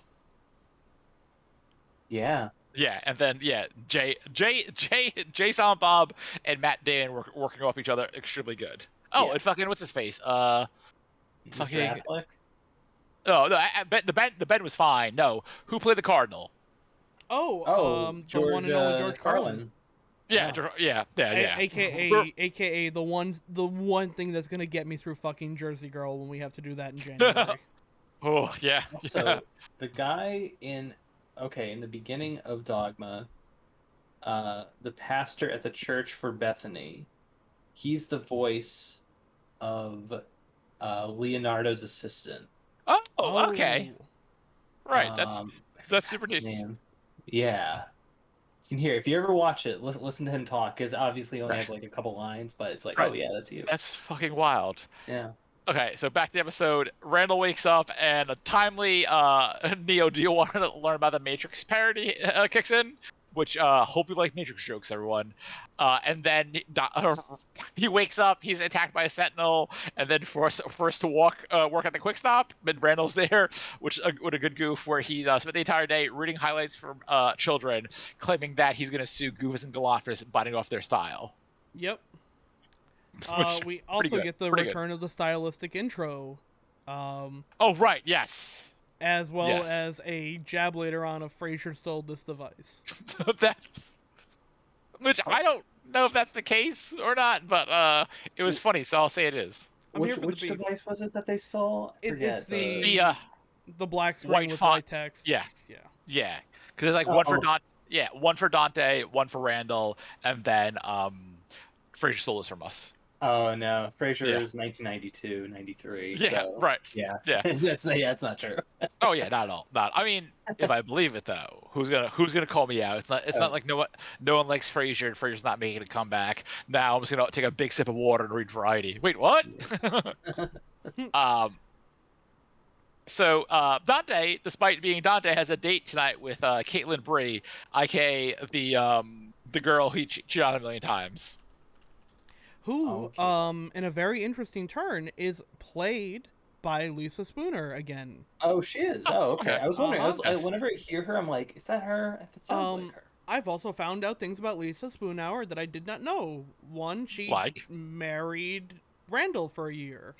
Yeah. Oh. Oh yeah. I knew they for were, a year. I knew they. I think I remember them getting married and then divorced. That was fast. They dated during the filming of Clerks, and they divorced like in 1997. Also, very sadly, she passed away in 2017. Oh, did she really? Oh yeah. shit. Oh, bummer. It cancer, unfortunately. Oh, okay. Yeah. But she was able to revoice Caitlin for like the 2 or 3 lines that she's in this episode. Right. Oh, right. Yes. I was like, when? I was like, right. Now I remember. So as they're, dicking around and talking about dates with Caitlin, Jay and Silent Bob appear. There is a carnival across the street. What is it? So, a carnival. It's super gay, and they have to get back to it. They got guys making out with each other. You want to go? Alan Thicke is there. Another nod to Jay's subtle closety. Right. Then it's phone rings. Randall answers. He goes, "Hold on, we got another call." He answers the phone to Dante. Dante's asking if he wants to learn more about the Matrix. Boss wants him to stay in for the entire day for people who are coming in from the carnival. And they mention that the carnival is all those rides are being held together by junkies and vagrants. Junkies and alcoholics is the correct terminology. Yes, thank you. In walks 2 of my favorite characters. One very, very inebriated man, and the alcoholic who asks for scotch and rubber bands. Right. And the junkie, in the best delivery of the entire series, just without missing a beat, goes, "You guys got any black car heroin?" Yes, incredible. Jane Silent Bob appear again. Like what? 3 rapid fire gay jokes. This is so gay jokes that fucking disappear. We get another Matrix joke. And then fucking the junkie screams, "I cut my hand on a rubber band," which I really want to know how that works out. Yeah. And he wants Band-Aids. Randall gets into in a very Clerks movie feel, gets into a long-winded discussion about how name brand word association, how they're actually adhesive strips and Band-Aid is just a copyrighted name. And then he goes, "Well, do you have any adhesive strips?" No. It turns out he wasn't even getting it for his hand. He's like, "Well, what the hell am I supposed to hold the carousel together with now?" That Yeah, like that's a good gag because it's not fucking Dante, Randall mansplaining fucking band-aids. It's just like, all right, fine, here's your fucking dumb dialogue shit that you like from Clerks. Which is also like remarkable because they're like kind of rebelling about a complaining fan base that doesn't exist because the show lasted 2 weeks. It was canceled before it even aired, you know. You kind of played But chess ahead of yourself right. a little bit there. Right, he's playing. He goes just playing for the fifth dimension chess before his show gets canceled. He's like, you can't cancel me if I cancel myself. Then we have this very weird fucking Fantastic Four gag where it's Walt and Steve Day walk in needing toilet paper cork. and bird cork and like a lighter. Right? What was that? Yeah, because they want to do Flaming Torch and like Human Torch. Yeah. The Human Torch in a bounty hunter high by Victor Von Doom. I like Kevin Smith being that fucking nerd he is. He's like, no, we're not gonna call him Doctor Doom. We're gonna call him Victor Von Doom. His real name. And then they called them nerds, to which they say, you're just upset because we're gonna go to Steve Dave's house for a sleepover and play Naked Robber. I will have you know, Naked Robber was Star Trek agent Gene Roddenberry's favorite party game. I like as they're walking back, fucking like dejected, that the original like Star Trek theme kicks in. Yep. That was just a fucking super killer gag. I love that for this entire episode, Jay is just basically the Greek chorus telling people what's going on outside in more and more details. We also get there one of my favorite lines. We gotta go find the gorillas. Why? We need more gorillas in her empty lives. Gorillas in her empty lives. Right, that line is like out of character, but the delivery is so good. So also they find out Caitlin, who's been stood up, is now having sex with Dan Whiffler in a car while the gorillas are having a rampage. Yep. In come two freaks. Oh no.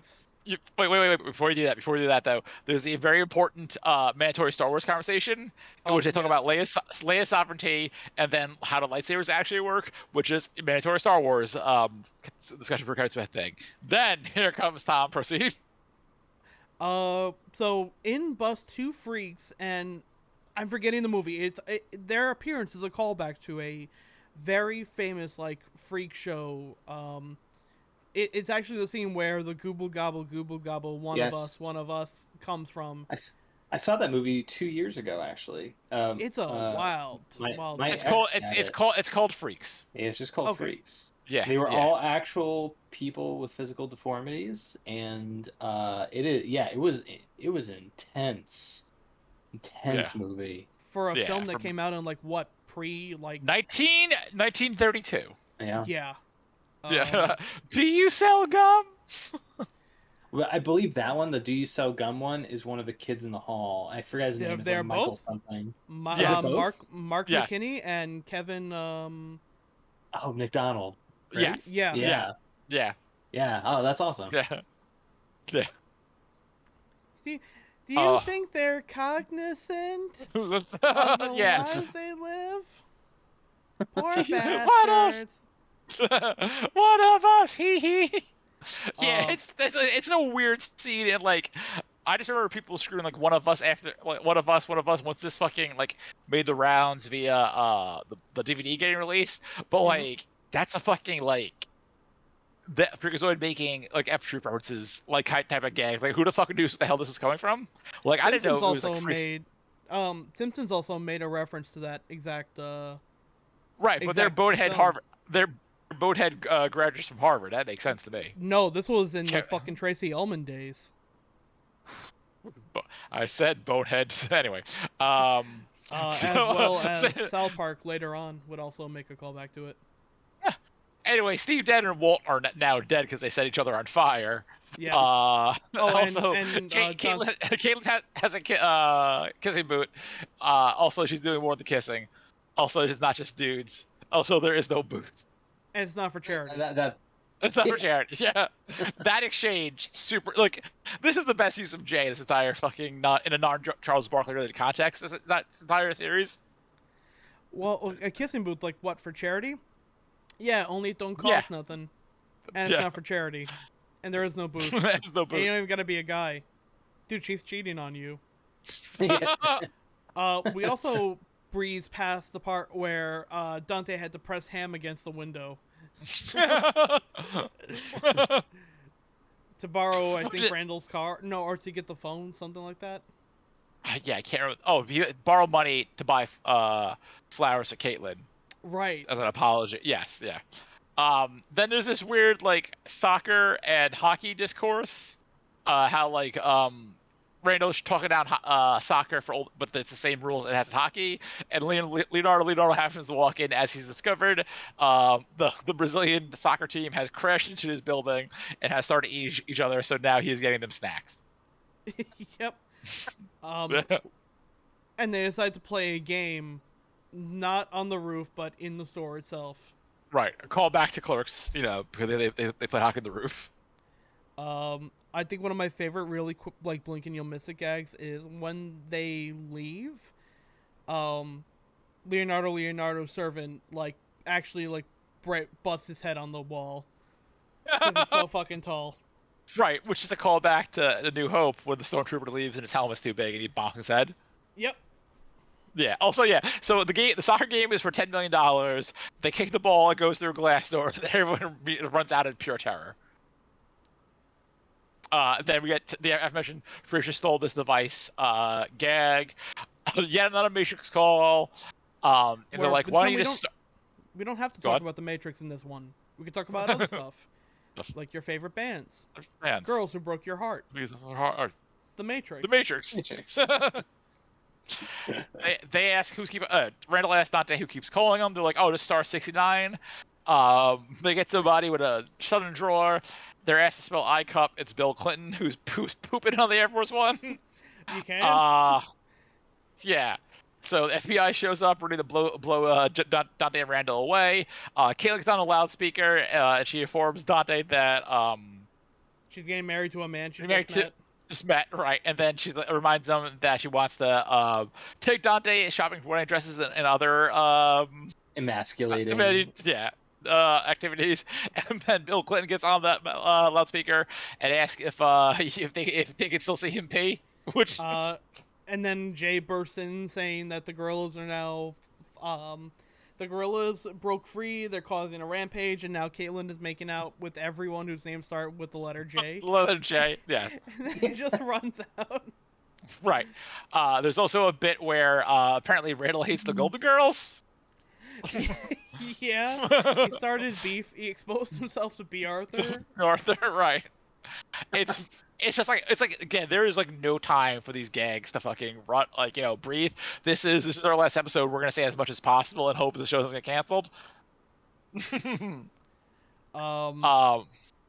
Vampires and hookers came to rent a movie, which is a callback to yeah, Randall trying to convince them to keep the video store open late at night so they can cater to the vampire and hooker crowd. Yeah. Also, Jay informs them that they are now making out with people whose names start with B. There's also fucking an amazing gag where Randall's like, "Hey, if you're Steven Tyler and he kiss one person, who would it be? I choose Liv Tyler." Yeah, I missed that joke for years. I forgot about that. Yeah. I missed that too. I was like, wait, what? That's a fucked up joke in retrospect. Yeah.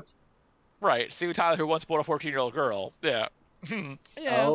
I didn't know that. I did not know that at all. I guess I shouldn't be surprised. He bought the legal rights to be a legal guardian, be a guardian, so he could take over state lines, which not great. Yeah, not great. I just want to clarify why he was buying a 14-year-old girl. It was for sex.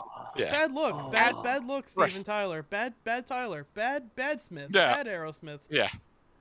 Yeah, that's it was a lot of rock stars in the 70s did that. If you want to look, and I'm not justifying that. I'm saying if you want to look that up, be depressed, look up David Bowie. Anyway, Caitlyn is now making out with anybody, and Jane's hot mom is walking with a bunch of limbs.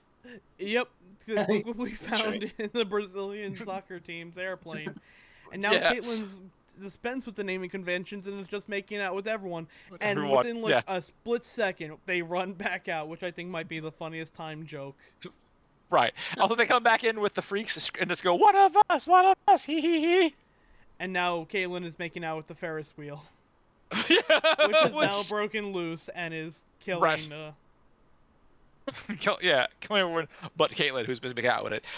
Dante's like, this is very weird. We've gotten too much plot. What is going on? They finally walk outside, and we get a proper Matrix parody. Well, they're like, no, it's like I am staying in here. Well, I am going to avoid what sounds like way too much plot. I'm staying inside. Right. Then someone keyed his car, and he's like, that's Yeah, it. yeah. Right. They go outside, and it's all white from the Matrix, and then there's like, instead of the gun racks, it's all jerky. The Matrix is telling me that this is turkey jerky. Yes. Then they're drawn into a gay club. So which is it's gay club, comma, this is duck amuck, but way more homophobic. Ooh. Yeah. You're right. Right. Then it's Caddyshack for some reason. Caddyshack. The shack is back in black. Yikes. Yeah. That one feels out of place, because that feels like a joke from like 1980.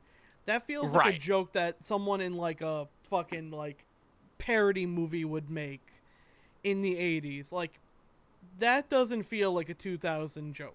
That feels like a 1980s joke. They also actually go into the comedy the comedy writers' room. The writers' room, right, which has the fucking, it's Kevin Smith reading the Bible, Scott Mosier, the two of the writers, and that someone walks in with a giant book says "How to Write Cartoons" by Seth MacFarlane. Wow. What? Yeah, yeah. The book's called I'm not sure if they were ducking on a Family Guy or just fucking yeah. I think it was half dunking on Family Guy, half dunking on. McFarlane had been pitching a lot of cartoons to like Cartoon Network and whatnot. Yeah. Do you ever see the short that he did for Cartoon Network that was like about like an old idiot guy and a dog? Yeah, right. It's basically the Purtle Family Guy, right? Yeah. Old Peter and Brian the dog. Yeah, it's wild. Yeah. And then they're like, and then it's Gilligan's Island, but then also gay. I'm gonna take off my shirt. Yeah. Right. Then they're drawn as Josie and the Pussycats for some reason. So long as Middle America is non-prejudiced and open-minded, we ain't going anywhere. They immediately get written out. Right, to explain why there's so many gay jokes. Then there is a very topical of his time Who Wants to Be a Millionaire reference. Yep, in the 3-hour-long Who Wants to Be a Millionaire, which Regis didn't fucking like. Right, yeah. And by this point, Who Wants to Be a Millionaire was the show that was saving ABC. Right. Right, and Clerks is the show that lasted 2 weeks and got canceled. Yeah. I actually do have a story about something we didn't bring up, which is while Randall is in the Matrix and gets his jerky, he says, all right, now, Asian porn stars. Right. I said, give me Asian porn stars. Asian porn stars. Right. So me and my high school best friend, Vinny, we watched all the Clerks the animated series again while we were on campus at Fairfield. We then proceeded to drink the worst drink I've ever had in my entire life. We mixed pure vodka with powdered Tang. Oh, I remember this. I wasn't there, but I remember when. It's just the forefront of that dude from Kotaku who mixed vodka with the G Fuel powder. It was like, this was a mistake. Yeah, it was a mistake. We drank the entire fucking thing, and we both got I at that point had at least had a little bit of like alcohol prep for college. Vinny had not, so he got like incoherently wasted. We went to not Jay from here, but our other friend Jason. Right. We went to Jay's room, where Vinny proceeded to just run on Jay's computer, open up Google, and I think he tried to type in Asian porn stars. Oh no! But he instead typed Asia port stars. Yeah. And this was 2006. So he just got a bunch of stories about ports in Asia being closed because of the spread of SARS. And I just remember him looking at the screen going, what the fuck is this? There's not a titty anywhere! Ah!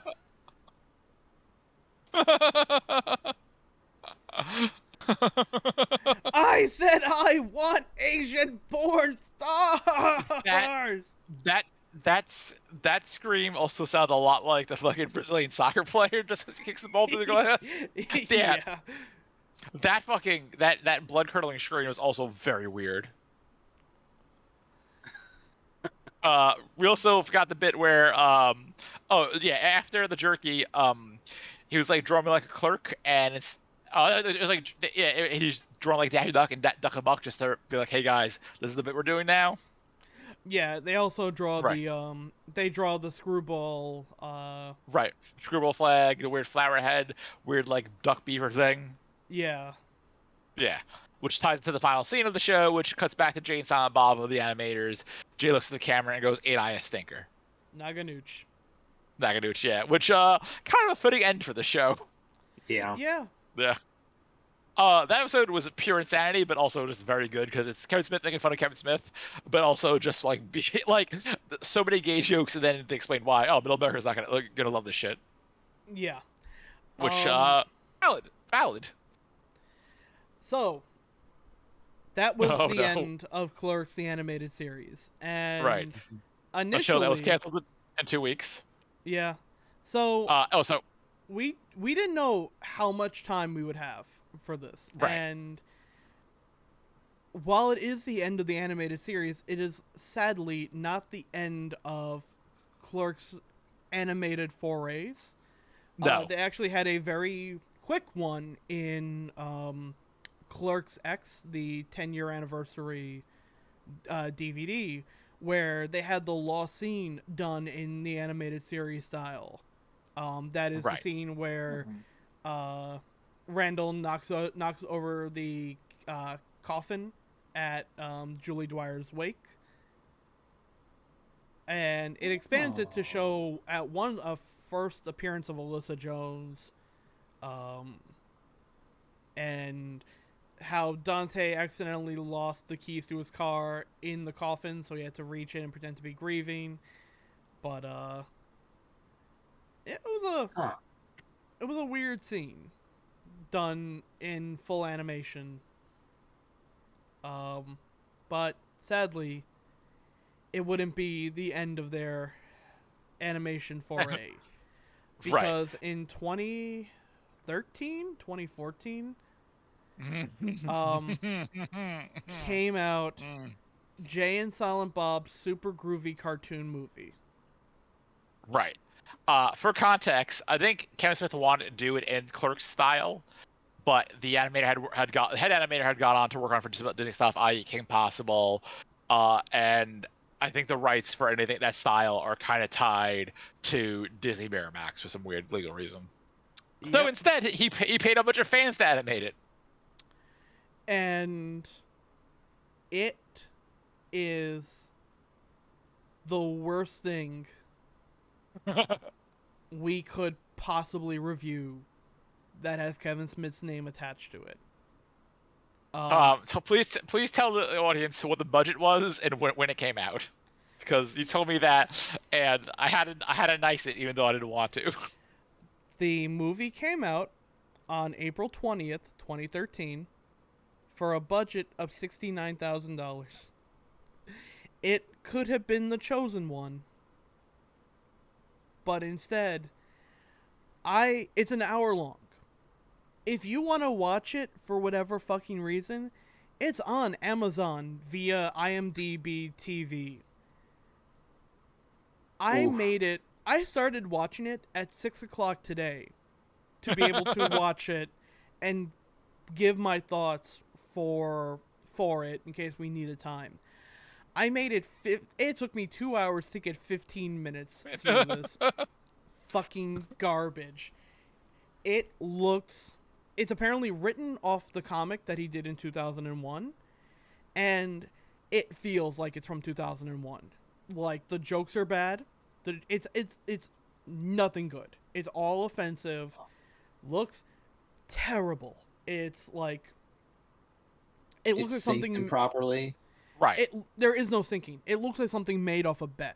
It looks like, like, I'm Jason sorry to Mewes interrupt. Sorry, go ahead. Oh, Sorry, I just have to go to the bathroom real quickly. You keep sure. going. All right. God, All right, yeah. all right. I'll read the exchange that Tom. So Tom dropped all this information about, he's gonna watch it just in case, we wrap up early, the 420 stuff. So at 6:17 my time, just 7:17 Tom's time. It's okay. Tom to me. Okay, I need to show you the worst 90 seconds in cartoon history. Thanks, Jay and Silent Bob's Greek cartoon movie. Tom sent me a clip called "The Worst Minute." It runs a minute 10. It's bad. It's real bad. I think we're gonna show it once Max is back because. Yep. But Tom also had to edit it for nudity. I had to edit it for nudity. So, Yeah.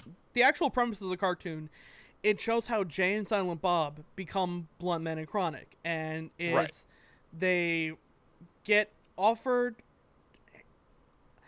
a Green Lantern parody style monster crashes his spaceship down into Earth, and he wants to give them blue lantern rings, but only if they'll touch his pee-pee. Right. Jay accidentally touches his finger and is convinced that he got some kind of space venereal disease from him.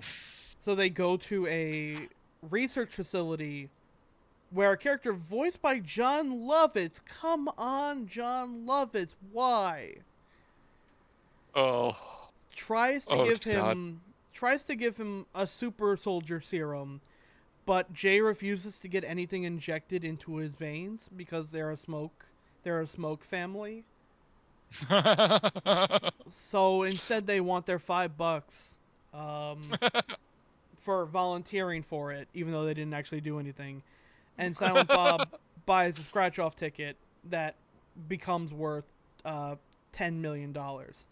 So the first thing they do is build a secret layer, which is them just drilling a hole into the RST videos and building a layer under that. They also build the blunt saber, which, much like the discussion from episode 6, they don't know how to cap the top of it. So it just pierces a hole straight through the sky, straight through the building, in which Dante looks down and goes, "I'm not even supposed to be here today," in literally the most tired voice I've ever heard Brian O'Halloran has ever delivered anything. I mean, fair. That's fair and valid. All of which, the animation is like, Chris was like, "This looks like Newgrounds," and I'm like, "No, Newgrounds look better than this." It's Jay and Silent Bob and the Phone with the Squirrel. They're talking about blunts and penises and how women are the inferior sex. Yeah. So. Also, hey kids, don't watch Phone with the Squirrel. It's fucking real rough. So Mark Hamill isn't actually involved in this one at all, despite the fact that Cockknocker, the character, is in it. Mark Hamill has no involvement in it, but thank God, Neil Gaiman does. Wait, what? Back the fuck up. Yeah. Yeah. Neil Gaiman. Why is Uncle? Oh no. If you ever wanted to hear Neil Gaiman say "pussy" out loud, no, I don't. No. This is the movie for you. So. No. Oh no. Let's go through the cast while we wait for Max. Jason Mewes plays Jay. Right. Slash Chronic, I assume. Eliza Dushku plays a character called Lipstick Lesbian. Oh. Yeah, you can already tell how tough of a movie this is gonna be. Tara Strong plays Peter Parker and Cockknocker. Oh, wait, what? So they had Tara Strong replace Mark Hamill. That's interesting. That's real fucking interesting. Ralph Garman, who is a actor, done voice work for Family Guy, plays a character called Dickhead, and Doc Brown. I assume Doc Brown is Doc Brown for different reasons, because butthole and not because he's the great Scott Morty. Yeah. Neil Gaiman plays a character called Albert the Manservant, who literally when I looked reviews for this up, one of the reviews was like, if you ever want to hear Neil Gaiman say pussy,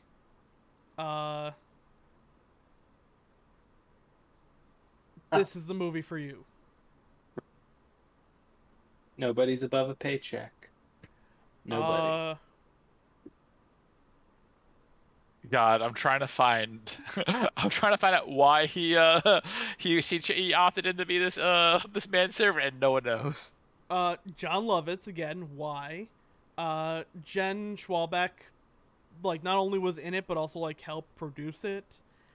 Ray William Johnson, the fucking YouTube asshole, is in it as Quick Stop Hipster.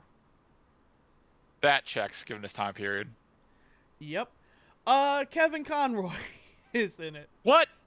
Wait, Batman's in the shit? Why?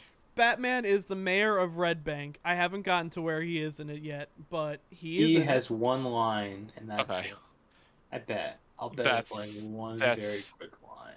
That's bad because that's just them doing a Family Guy where Batman is now the mayor. Yeah. And after the credits are done, Jay and Silent Bob are visited by voiced by himself, Stan fucking Lee. That's not surprising. Stan Lee loves cameos and paychecks, and was probably in tax problems at this point now. Yep. Gosh.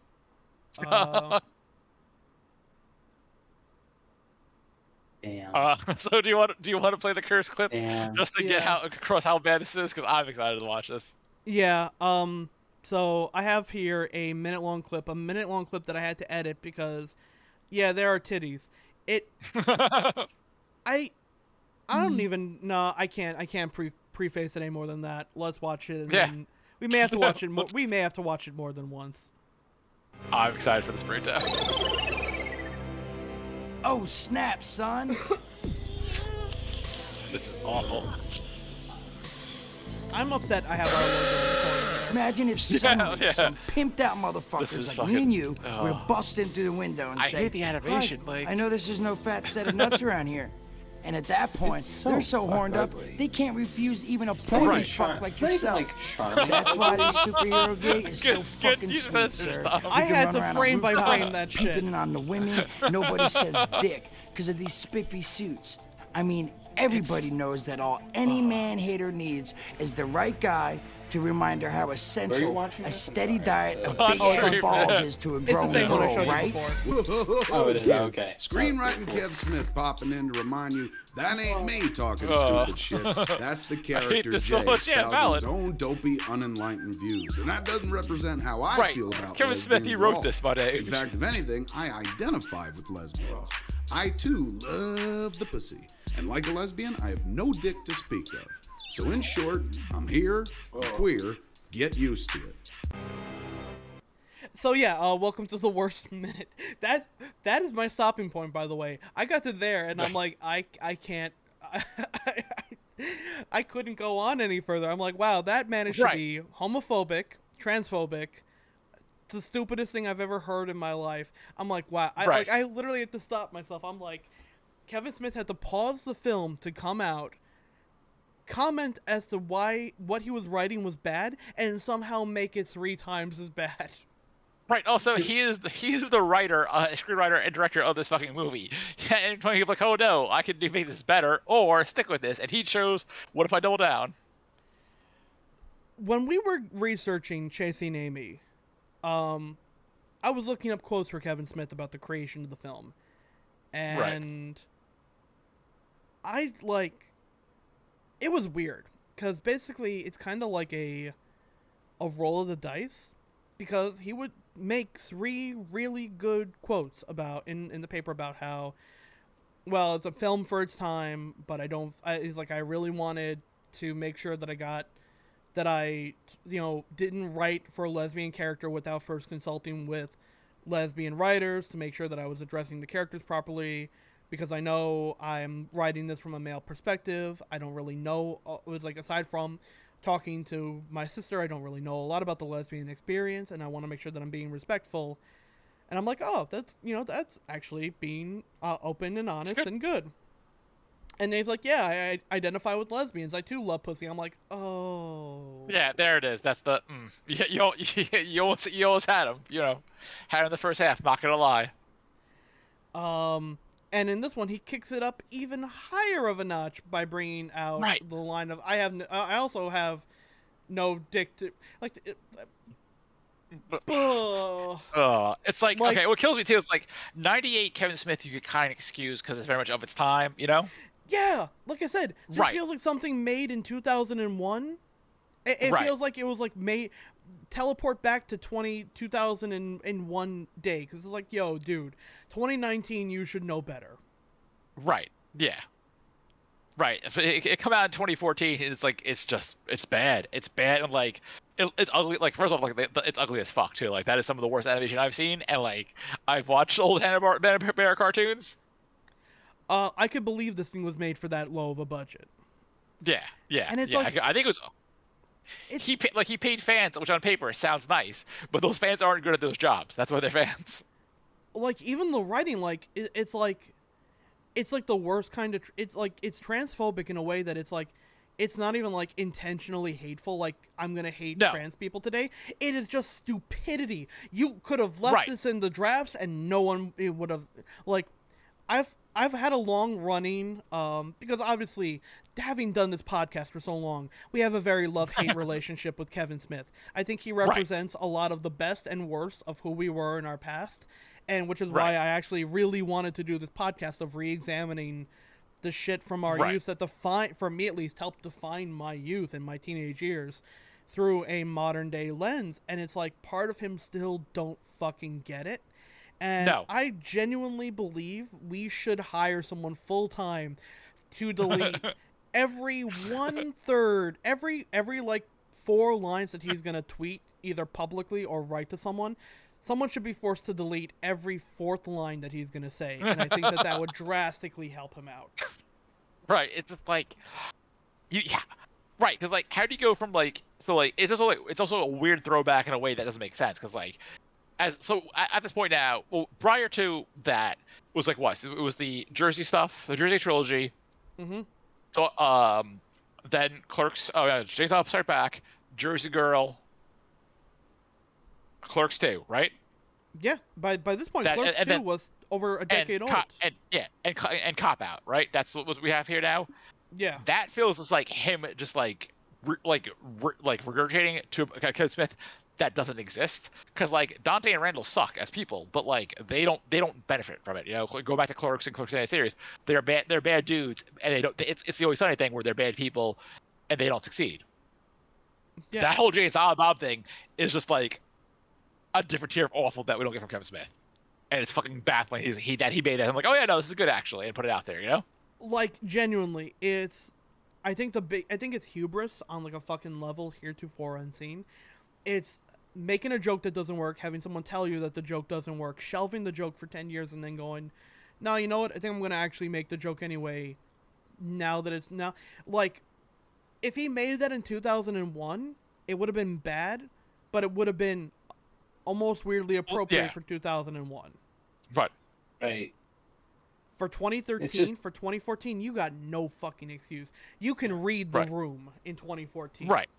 Yeah. If you're going back, we just watched Clerks animated series, which overall, like, you know, it's not perfect. There's some stuff that aged poorly, but at the end of the day, it's still like a decent show. Like, it's funny as, you know, it's well animated for, you know, for its time, and you know what was giving. It's a lot of those jokes hit more than miss, and again, it's like, you know, they're bad people and they're punished for their actions, but minus the occasional small win, Jay and Silent Bob induced small win. That fucking blunt man and groovy cartoon movie is just like, no, it's just like, what the fuck, you know?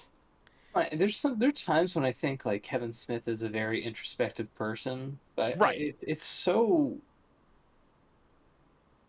it's weird. It feels like there's also this Gen X aspect to him where it's like you're still stuck in the past for somebody who's seems incredibly thoughtful I don't know, most of the time. I really don't follow him too heavily anymore, but that's gonna be fun.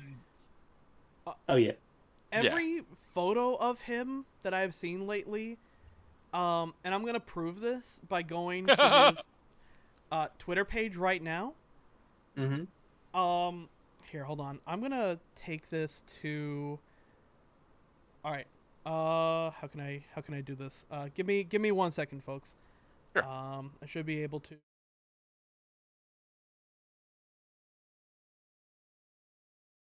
Oh. Okay, I just want to make sure that microphone is captured. So this right here is Kevin Smith's Twitter page, and I'm on the media tab right now, and I'm gonna scroll down, and I want you to count how many times there are photos in here where he looks like someone's holding a gun to a puppy off screen. Okay.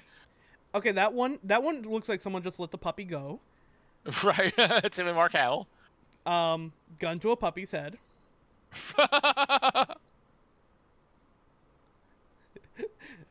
They put the gun to a puppy's head.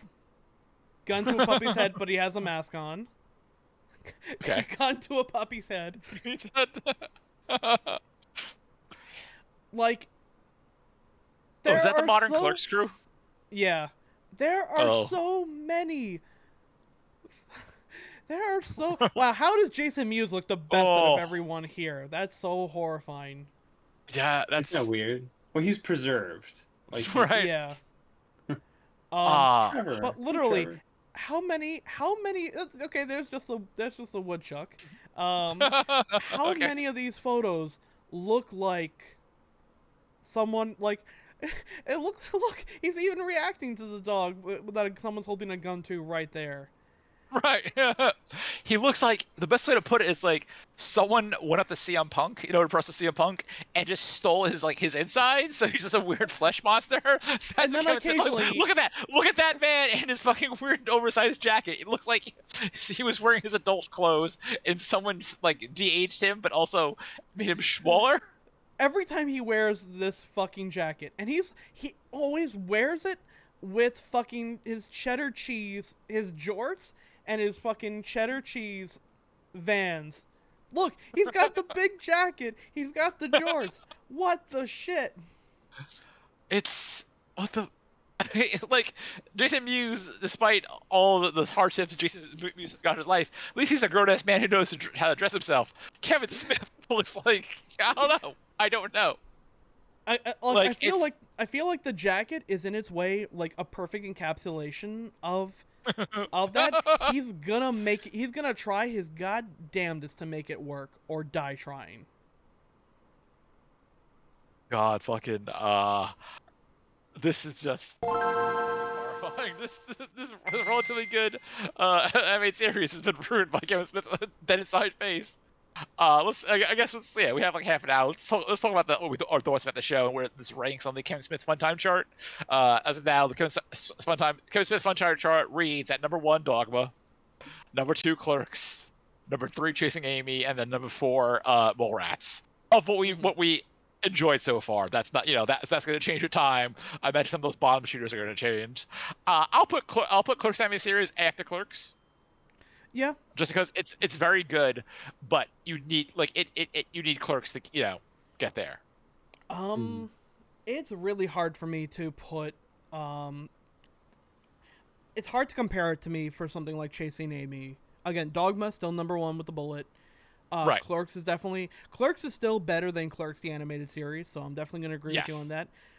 Right. I almost want to put Chasing Amy alongside Clerks the animated series.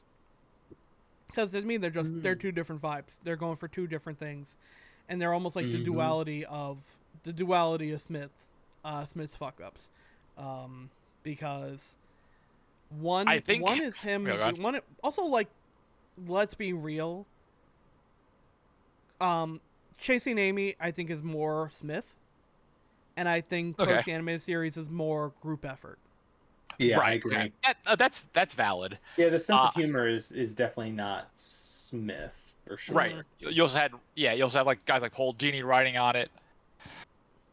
Yeah. But yeah, the reason why I'm better than the sum of its parts because it had such great parts into it. Right. But if you're asking me which one is the more auteur film, which one's the more auteur work, it's definitely going to be Chasing Amy. My thing is this: the worst parts of Clerks animated series, which there's a lot of not jokes not landing, there's like bad dialogue, is still, or like stuff that's not aged well, is still better than the worst parts of Chasing Amy. I'll agree with that. Because also if you think about viewing time, Chasing Amy's like 2.5 hours. This is like. What? Like 2 hours? 2.5 hours. About 2 hours. Yeah, about 2 hours. Yeah. Same length. About the yeah. same. Well, yeah. Yeah. Yeah.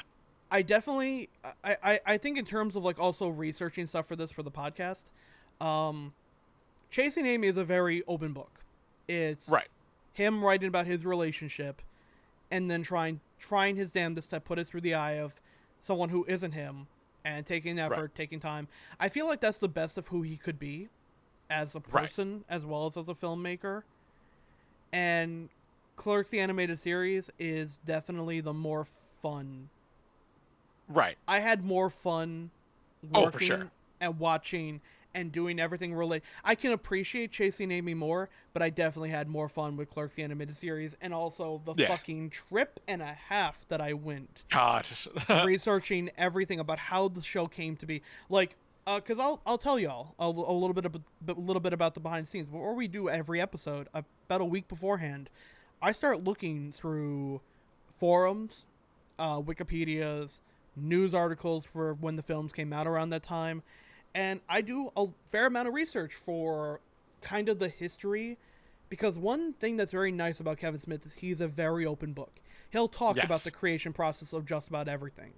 So there's a lot to find out about the creation of a show like Clerks, the animated series, which I didn't think was going to be nearly as much stuff as I found. I thought it was going to be like ABC gave us the money to do a show and we did it.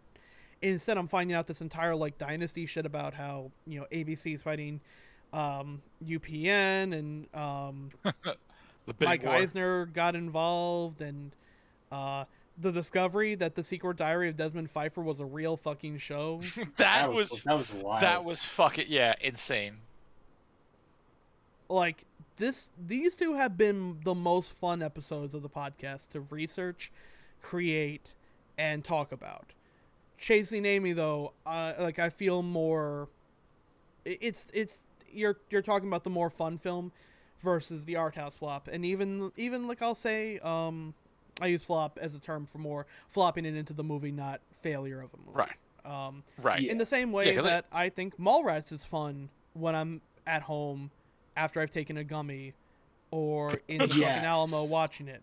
But if you ask me to sit down, when we literally sat down and had to talk about Mallrats, a movie that I had to watch 3 times for preparation for this, that felt like a chore. Yeah. Mallrats was like, you can't go home. I was watching that, and I was like, oh no, like it's that fucking skit where it's just like, let's watch this early 2000s comedy, and it's just like, oh, she fell asleep. What are we gonna do? Kevin Spacey. You also had skit on Twitter, right? Yep. Yeah, that was me going back to Mallrats. I was like, oh, that didn't age well. You know, that was me coming to reality. It's like, oh yes, 6-year-old Chris loved fucking Mallrats. 6-year-old Chris is kind of shitty. Whereas going back and watching Clerks, the animated series, it's like, okay, the stuff that made me laugh the hardest is mostly harmless or just well-made jokes. Whereas there's stuff now where it's like, that's not great. That's not great. That's not great. I also think it was nice going, like, I left you know, the animated series saying, okay, it's got 1 or 2 problematic parts, and then immediately going to cartoon movie afterwards, like, oh no, this is gold compared to God Holocaust so I've seen with my eyes. That we decided is going to be Extra Life goal this year, that we have to watch that. That's fair. That's fair. A little bit of an early preview for Extra Life right here, which, by the way, for those who are just like tuning in, or if maybe this is your first episode or whatnot, we actually started this podcast as an Extra Life goal for hitting $2,000 last year, and I'm like, Chris is like, do you maybe want to hold cartoon movie as something like an Extra Life goal for this year? And I go, no, I don't want us to end at 10 o'clock and have nothing to talk about. And I got 15. I gave myself 2 hours before stream tonight to get ready for that, and it took me 2 hours to get through 15 minutes. Mostly because I had to stop and immediately edit Patrick Swayze's face over some very weirdly janky cartoon titties. I had to show my fucking appreciation for you all. I had to freeze frame that and go frame by frame, because in some cases the titties would be up here, and then the next frame, one titty is over here, the other one is flying in one. Hold on. Right. I'm I'm gonna take us back to that footage, and I'm gonna pause. I'm gonna pause on one scene because I need you to see the look on this motherfucker's face. This is incredible. I love BT. Okay, first off, what are their faces? Okay. I also love how you decided it's two fucking Swayzes and then Charles Barkley getting hit in the face. Yes. This is incredible. Okay, it's literally the freeze frame. Look at that! Look at that fucking! Look at it! Look at that goddamn face! What the fuck? I want you all to look and appreciate the fucking pain that I had to go through for this. I want you to look at where her tits are here and then where they were a literal second ago. Look at the jump I had to make for that right there. What's the fuck? This looks like what's that fucking like? You know, bullet wound enters, bullet leaves, bullet enters, bullet leaves. Yeah. They literally did the wanted titty curve. Let the girl from My Hero go down on someone. And I want you all to pay attention to her because literally when she falls down, they don't move her frame. They don't animate her falling. They literally just tilted her. Be fucked like yourself. They literally just tilted her entire body down 90 degrees. They did that shit in fucking Premiere. Oh, that reminds me of one of my favorite fucking Space Ghost jokes.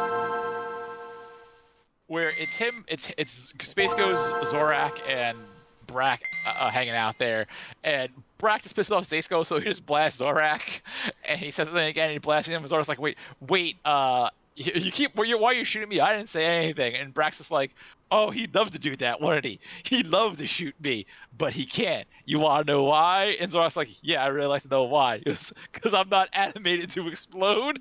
They can't afford it. And that's that movie. There's like, that joke's from like 1998, and this is fucking a decade and a half later. 2013. What other movies came out in 2013? Okay. I don't know, but are we Marvel boys now? Are we in the MCU? We are, right? We are definitely in the MCU by this point. Yeah. I think we're about Adventure Time, so films. Third Evangelion movie came out a year before. Or the third rebuild movie. Yeah. Which is a much better drawn movie. I'm sure it had a better budget, but yeah. Let's Just go to slightly. Yeah. Secret Life of Walter Mitty, The Hobbit. Wow. This is the end. Wreck-It Ralph. Oh, okay. Oh, that was well animated. Oh my god, that was that long ago? Jesus. Oh, we had The Wolverine coming out at the time. Man, oof. We got noted libertarian fucking fun time movie, The Man of Steel, Thor: The Dark World, Iron Man 3, which is good actually. Yep. Yeah. Either way, all these movies are better than fucking Jane Silent. Oh, that Evil Dead remake.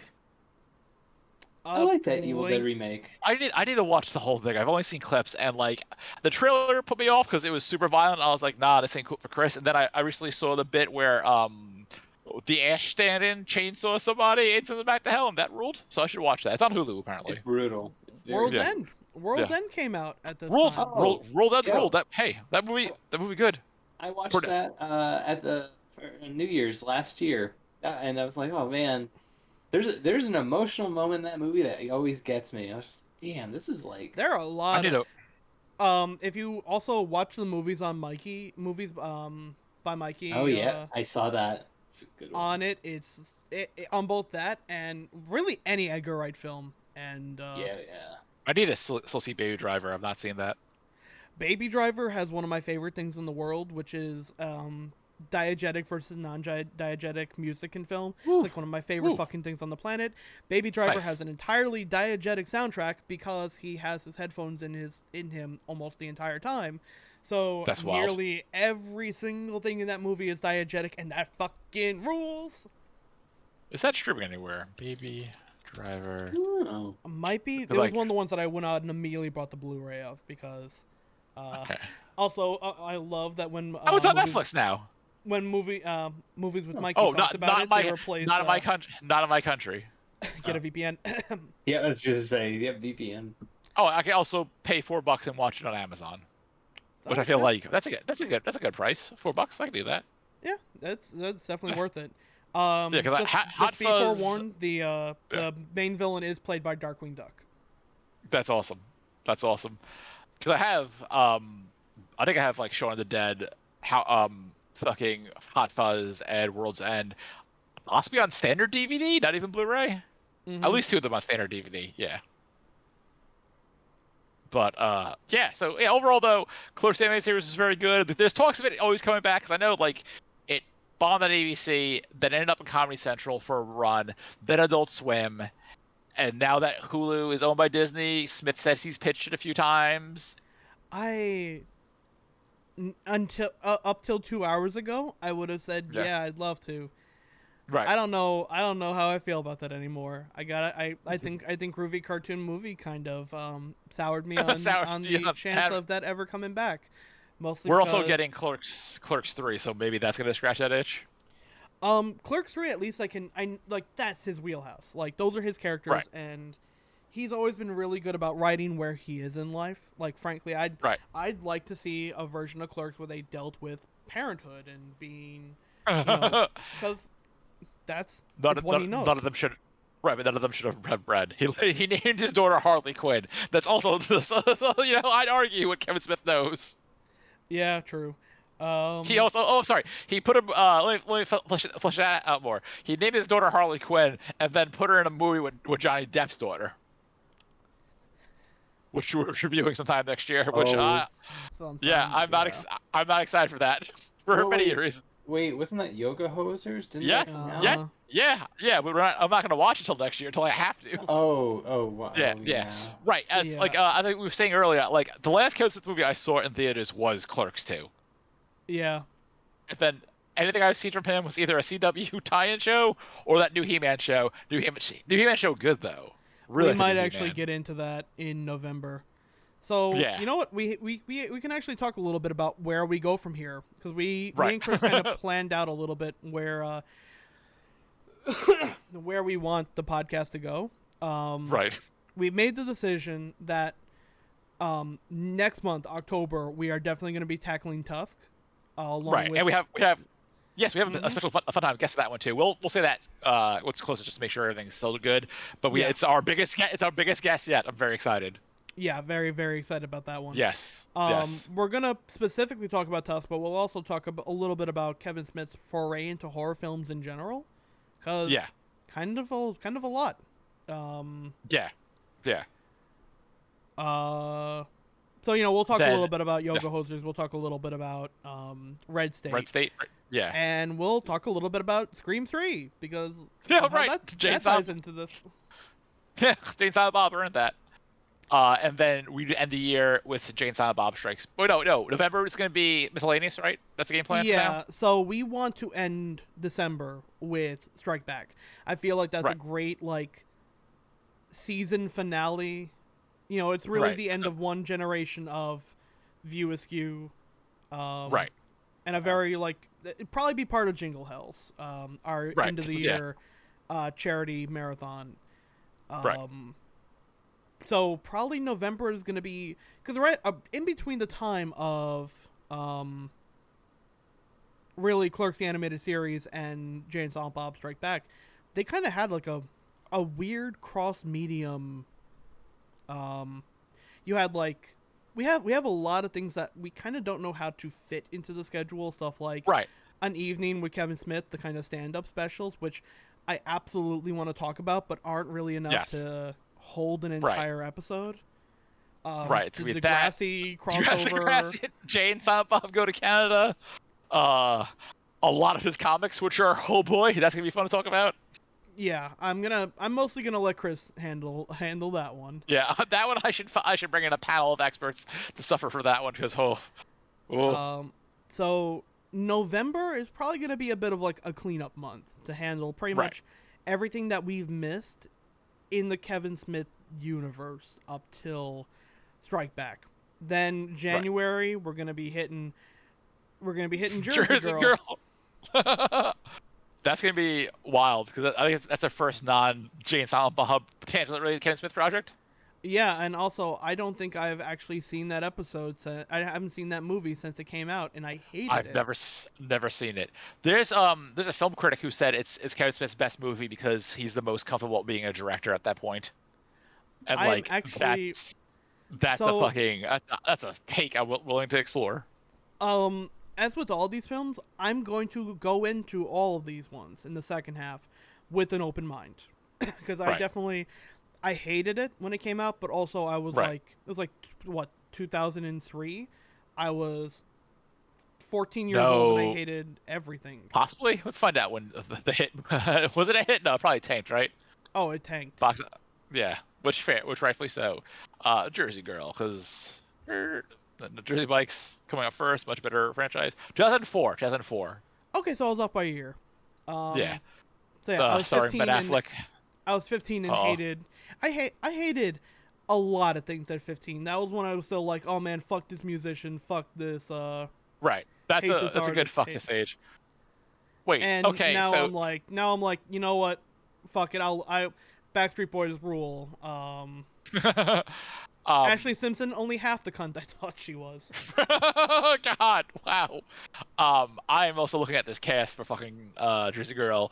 We got the Ben, Liv Tyler, George Carlin, Jennifer Lopez, Jason Biggs, Harley Quinn Smith, cameos by Will Smith, Matt Damon, Jason Lee.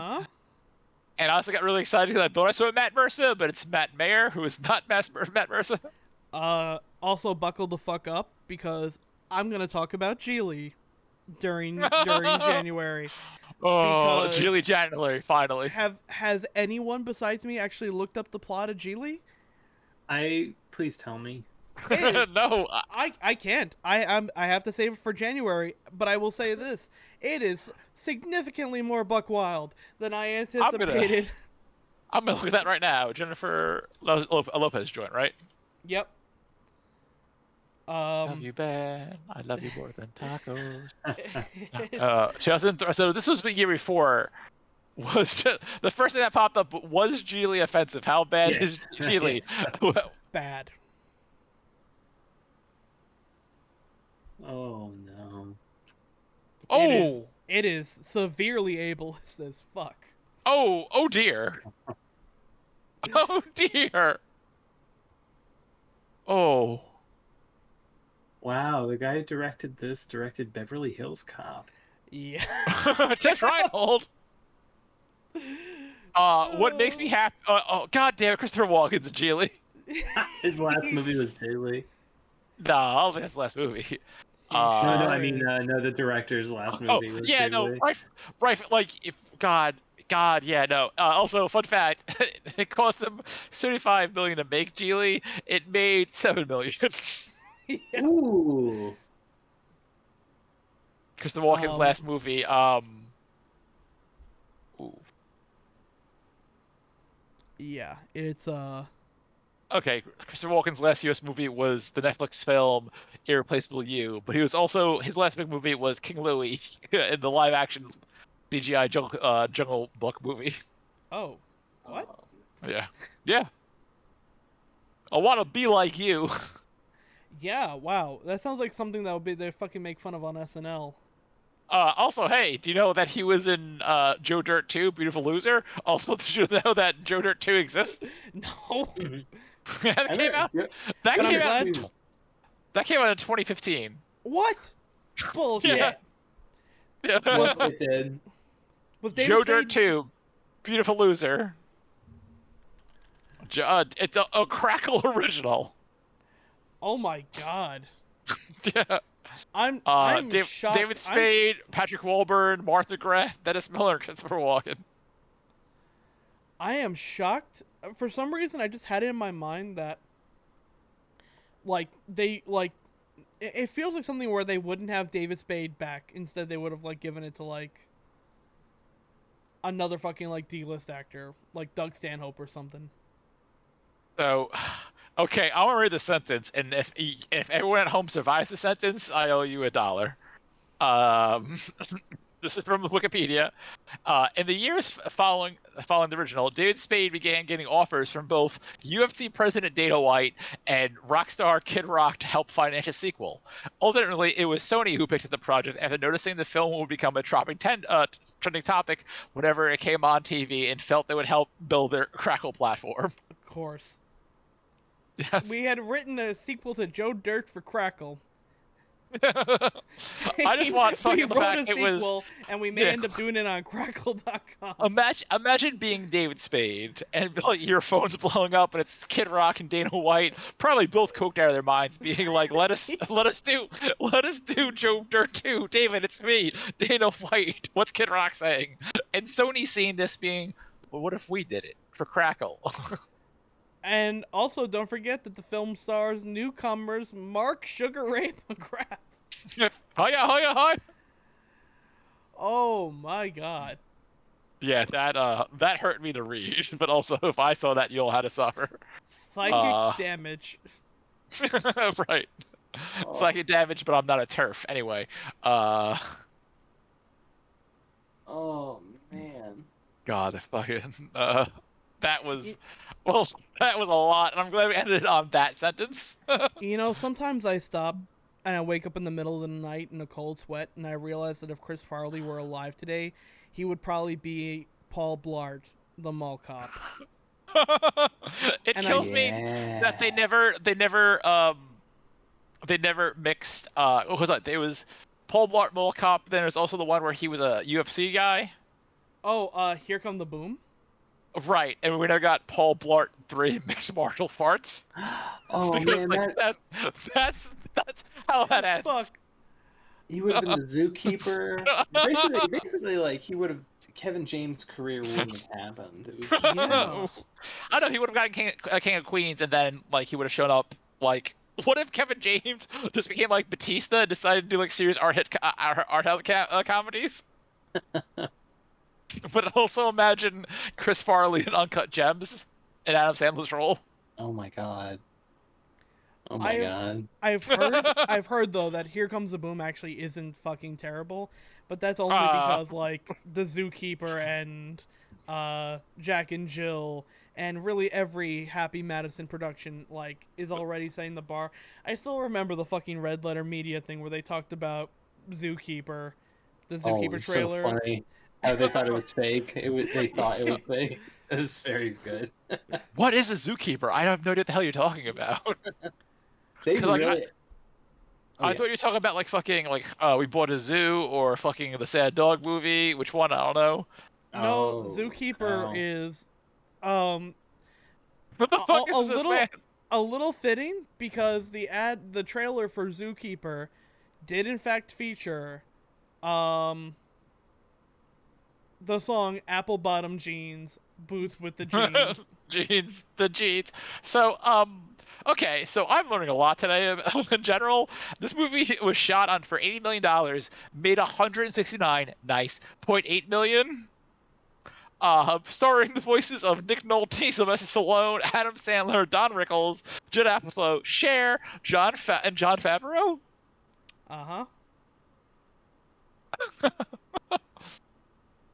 God, this may have been Don Rickles' last film.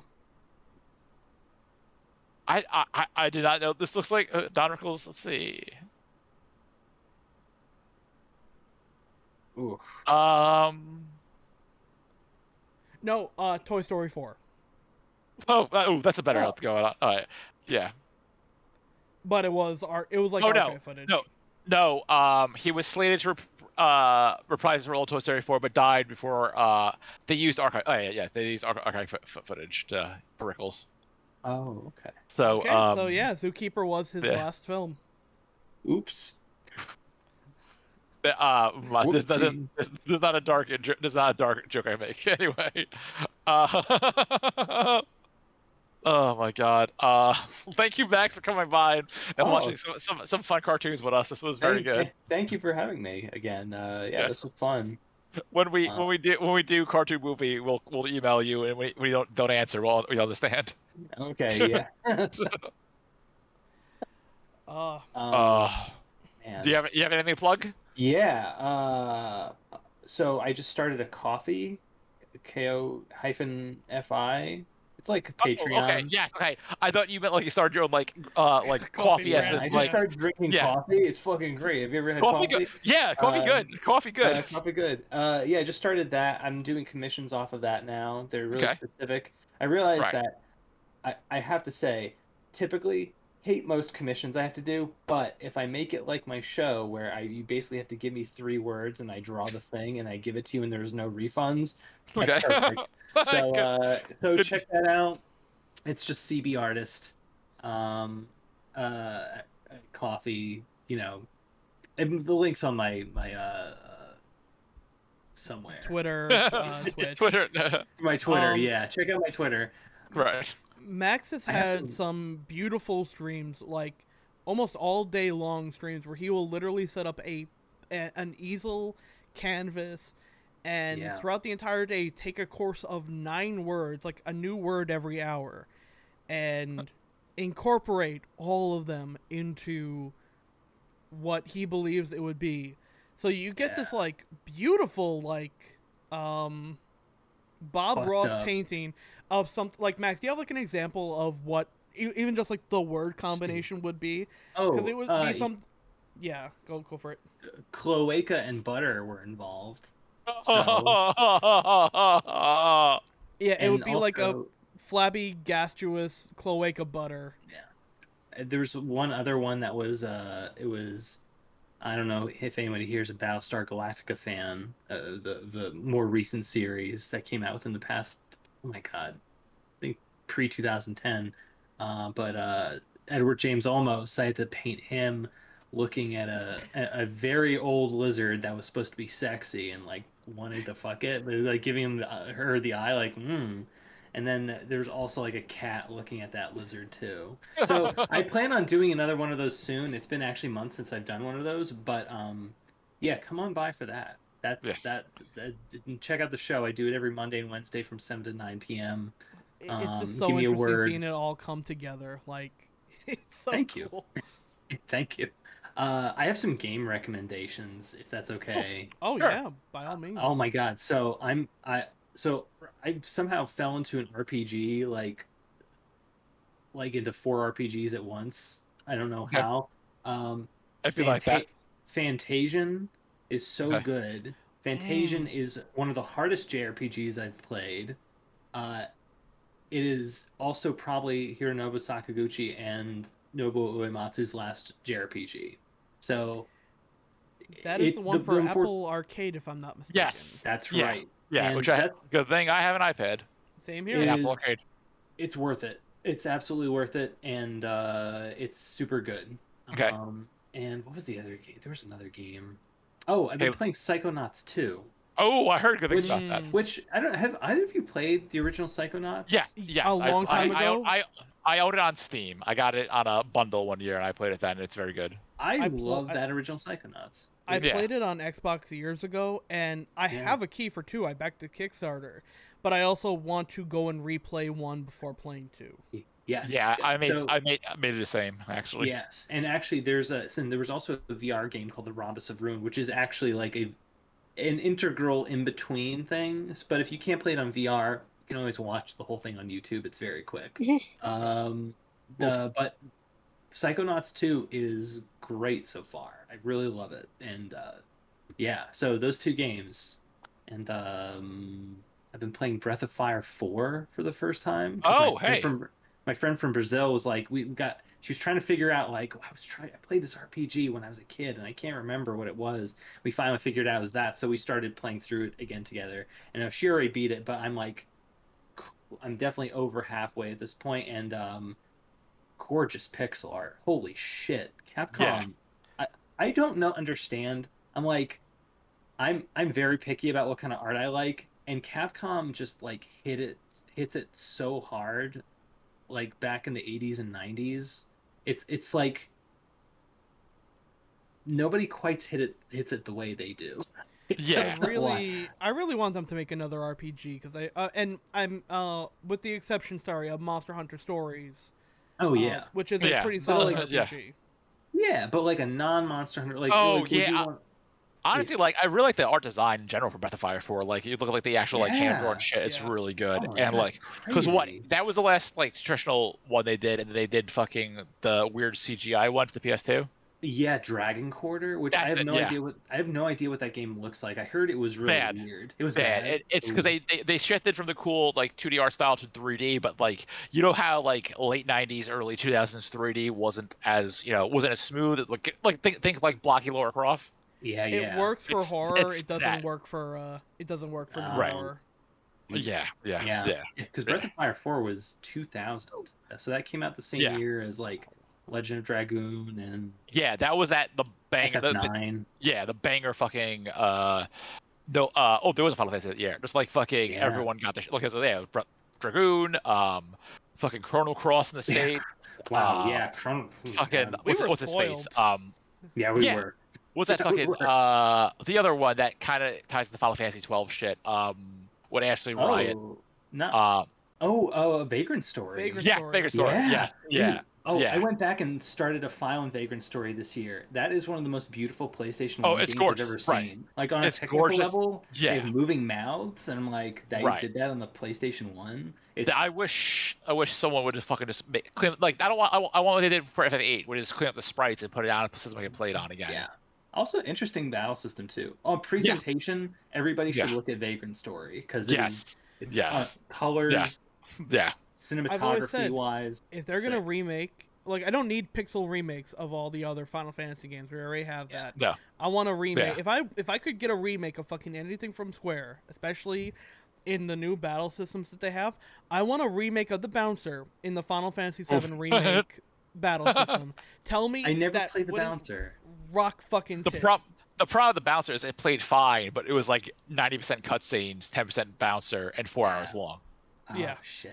Yeah, it's extremely short. Story. Yeah, Vagrant. Yeah, the Bouncer just kind of needs to rework from the ground up. Where Vagrant Story is good, actually. Oh man. All right. Yeah. Also, just to ask, have either of you seen those rumors about FF9 getting remade?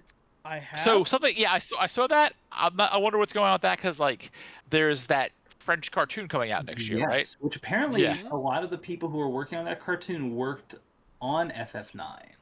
Mm-hmm. Yeah, so I wonder if it's going to be a new game or a port or something, because like it'd be really weird to remake 2 Final Fantasies concurrently because they're already doing the 7 remakes. I agree, yeah. But like, yeah. Honestly, we'll I love 9, and I'll replay any version of it. Yeah, 9's so good. 9 is misunderstood, but it's also well loved at the same time. So the Silent Man. Listen, I bought the Silent Man for like $1, and I hold it over all of these motherfuckers' heads that I could play it at any fucking time. It's the nuclear option. We all have the one game that are like. Yeah, sorry, yeah. Yeah, we have the nuclear option where it's like, surprise motherfuckers. Chris is gonna play fucking Final Fantasy. Oh, I played Final Fantasy 8. Yeah, I don't know my bad game fucking Bad Rats or some shit. I don't know. I have a bunch of bad Steam games. God, I've actually thought about doing the. I've also thought about doing at some point Bad Mojo, that game from like 1995 where you play as a cockroach. Did you watch me play that during the Halloween stream I did last year? I did not. Shit, I would have been there. Oh yeah, that game made people feel uncomfortable in my chat. It was really funny. They also did shit like kill a fucking. They actually killed a rat for that game. Oh yeah. Oh, I was wondering about that too. I was just like, man, that looks really real. Yeah, they killed a rat with poison and then fucking stuck blades in its body for an actual background shot. It was not cool. And it's the kind of thing where if we ever do play it, I'm going to have to content warning the fuck out of it. Because even me, it makes uncomfortable. So speaking of content warnings, so Amanda and I, that her girlfriend, started watching Midnight Mass today. Mm-hmm. Oh, how was that? It's good. It's good. It's cheesy, but good. You know, it's like that. It's that fucking, that kind of Netflix horror. If you're upset by animal violence, maybe don't watch this one. Because there's some shit I wish I could unsee regarding both cats and pups. And you know how they do like profanity, cursing, like profanity, gun violence, whatever. They don't say anything about like animal cruelty, and like one's obviously a very fake cat, which was fine, but there's also some stuff I wish I could unsee. Damn. There's also something very, very brutal with a dog and not fun, like John Wick way. It's just like, oh yeah, ooh, yeah. So like, it's if you don't mind that kind of stuff, you'll be fine. If that stuff is upsetting to you, maybe skip this one. Good to know. Also, Chris plays Homestuck. I already played Undertale though. we have to discuss if we're actually doing anything with Deltarune Chapter 2, because we should actually, because I did Chapter 1, but I'm not. It's not a Life is Strange or a fucking Bayonetta. So like, if someone else wants to stream too, I'm not gonna say no. It's like I want to do it, but also at the same time, I kind of want to do that one off stream first, and the whole thing. Yeah, but also we'll say It's also just time, That's why I've been doing a lot of smaller games. Like Webbed was perfect for a 2-streamer thing. Because also in addition to this, obviously we want to get another Jackbox sometime soon. We haven't done Jackbox in like 3 months. We haven't. We've been trying to space out more of our like obligation stuff. I know we haven't done Jackbox in fucking forever, but also 8 is coming out soon. And Gartic Phone, and we've kind of replaced the Jackboxes with stuff like podcast and D&D and expanding out and doing more multi-form stuff. Yeah. It doesn't mean we're never going to do it again. I actually do kind of miss it, but also like when you have one night a week and we're trying to get a lot of this multi stuff up. Right. It is kind of hard to keep up stuff like a monthly Jackbox schedule. I'm sorry, but Jackbox Village. 10 out of 10 joke, Trevor. That's so good. I will say this though, we're definitely getting at least 2 games of Among Us back for October on Sundays. Obviously we'll have D&D one night, and but I think I'm actually around for most of those nights, so we'll probably get some Among Us in for at least 2 nights this week. And then once we get into November, December, I'm have a better sense of my schedule, because I think this is my last weekend in New Orleans. Amanda nods, ready to get the fuck out of the state. Yep. Fair also, enough. Expect more background Amanda and Amanda in general this channel going forward, right, Amanda? I'm excited. Here. Yes. That makes Smitty the big titty mom. All right, Tom. Who's tomorrow's what? Trevor, Mega Man, Trevor, hopefully. So no, tomorrow Trevor will not be doing Mega Man. Tomorrow we're gonna pray. We're gonna pray to several gods, and that Optimum pulls the fuck through, because tomorrow, the September 29th, is actually a very special day. Oh, and shit. with it being a special day, Trevor has a very special game planned. I ain't gonna spoil it just yet, but let's just say Halloween might be coming.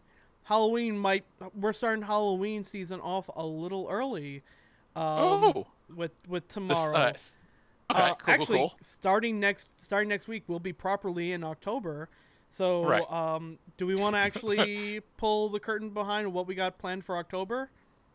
Yeah, sure. So, from your boy Chris, we got that new Life is Strange DLC. I think is it either today? Did it drop today? I think it's either today or this week. Either way, that's going to be next Sunday. Then we'll do D&D. Then the 17th, we're gonna be doing one or two things. It's either gonna be it's gonna be a collab thing. I have to finalize that. And then if it's whatever happens the 17th is gonna be the other collab thing. And then I think the 31st is gonna be some blood debts. Trevor and I have a project going up. We're gonna be doing RE5, which Trevor has never played, and I played before. Oh, Trevor, you never played? Oh my God, Tom and I played through that when that came out. Yeah, that's gonna be a Wednesday. That's gonna be a Wednesday night thing. Trevor is gonna be. It drops Thursday. Excellent. I'll be doing it Sunday then, because I got the Whoop-de-Doo edition, so that means I already have it. Just have to download it. You played it. Oh, so Trevor's played for 10 minutes. Oh, Trevor. This is gonna be a delight. I'm excited for you to see some costumes and some character choices, and then be real bad because they are bad. Yep. Capcom. I'm not gonna say that word. I'm not gonna say that word, Trevor, because I don't think it's super racist, but like it wouldn't sound good coming from my mouth. Yep. But they certainly did it. They certainly did have it in the game, and me and Max found that out. Found that out. We literally paused the game, looked at each other, and said, "Did that really just happen?" Yeah. Multiple times. RE5 is that fucking that was that fucking it's the fucking itchy scratchy land to my Simpsons. This truly was the best vacation. Now let's never speak of it ever again. Yep. On my end, I am going to be doing Silent Hill 1. Yeah, we're going Spooky Boys. Yeah, let's go. Our initial plan, by the way, was for each one of us to do one of the Silent Hill games. Right. We found two problems with that. One, good luck finding a working copy of a Silent Hill game. So it's like Silent Hill, working, affordable, available. Choose one. I came to the realization that I'm the only one of our Snark crew who actually has a copy of each one of the games in mint working condition. Right, yeah. Like I said, I'd have to set up my PS3 and download that, and I really don't want to play Silent Hill 1, to be honest. Although I think the second, what is not? I think when we were initially the GOG versions now have control support. When we were discussing it, Chris, I think you were actually thinking of doing Shattered Memories, the one for Wii with which is a very interesting game. Not crazy about it, but it's definitely until I tried to buy a copy, which proved to be difficult. I went to we'll pull out the curtain a bit. We wanted to do spooky October stuff with Silent Hill, but trying to find those games is fucking a nightmare. No pun intended. Yeah. And I didn't want to send all my copies to everyone. Yeah, right. It would have to revolve to us meeting Tom coming down to New York, us all being in New York, the same area, keeping tracks on who has what, and then hoping our hardware to support it. So what I'm probably going to do for the next couple, it's actually going to be nice for me as a lead-in, because once we are done with Silent Hill, I am actually going to play a game done by the same director as we go into December and November.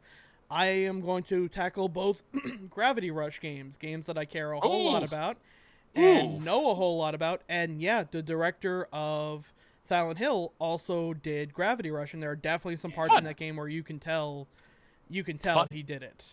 Cool. Excellent. All right, I think that's it for us tonight. Thank you everyone who came by. We're back tomorrow 8 p.m. with Trevor's mystery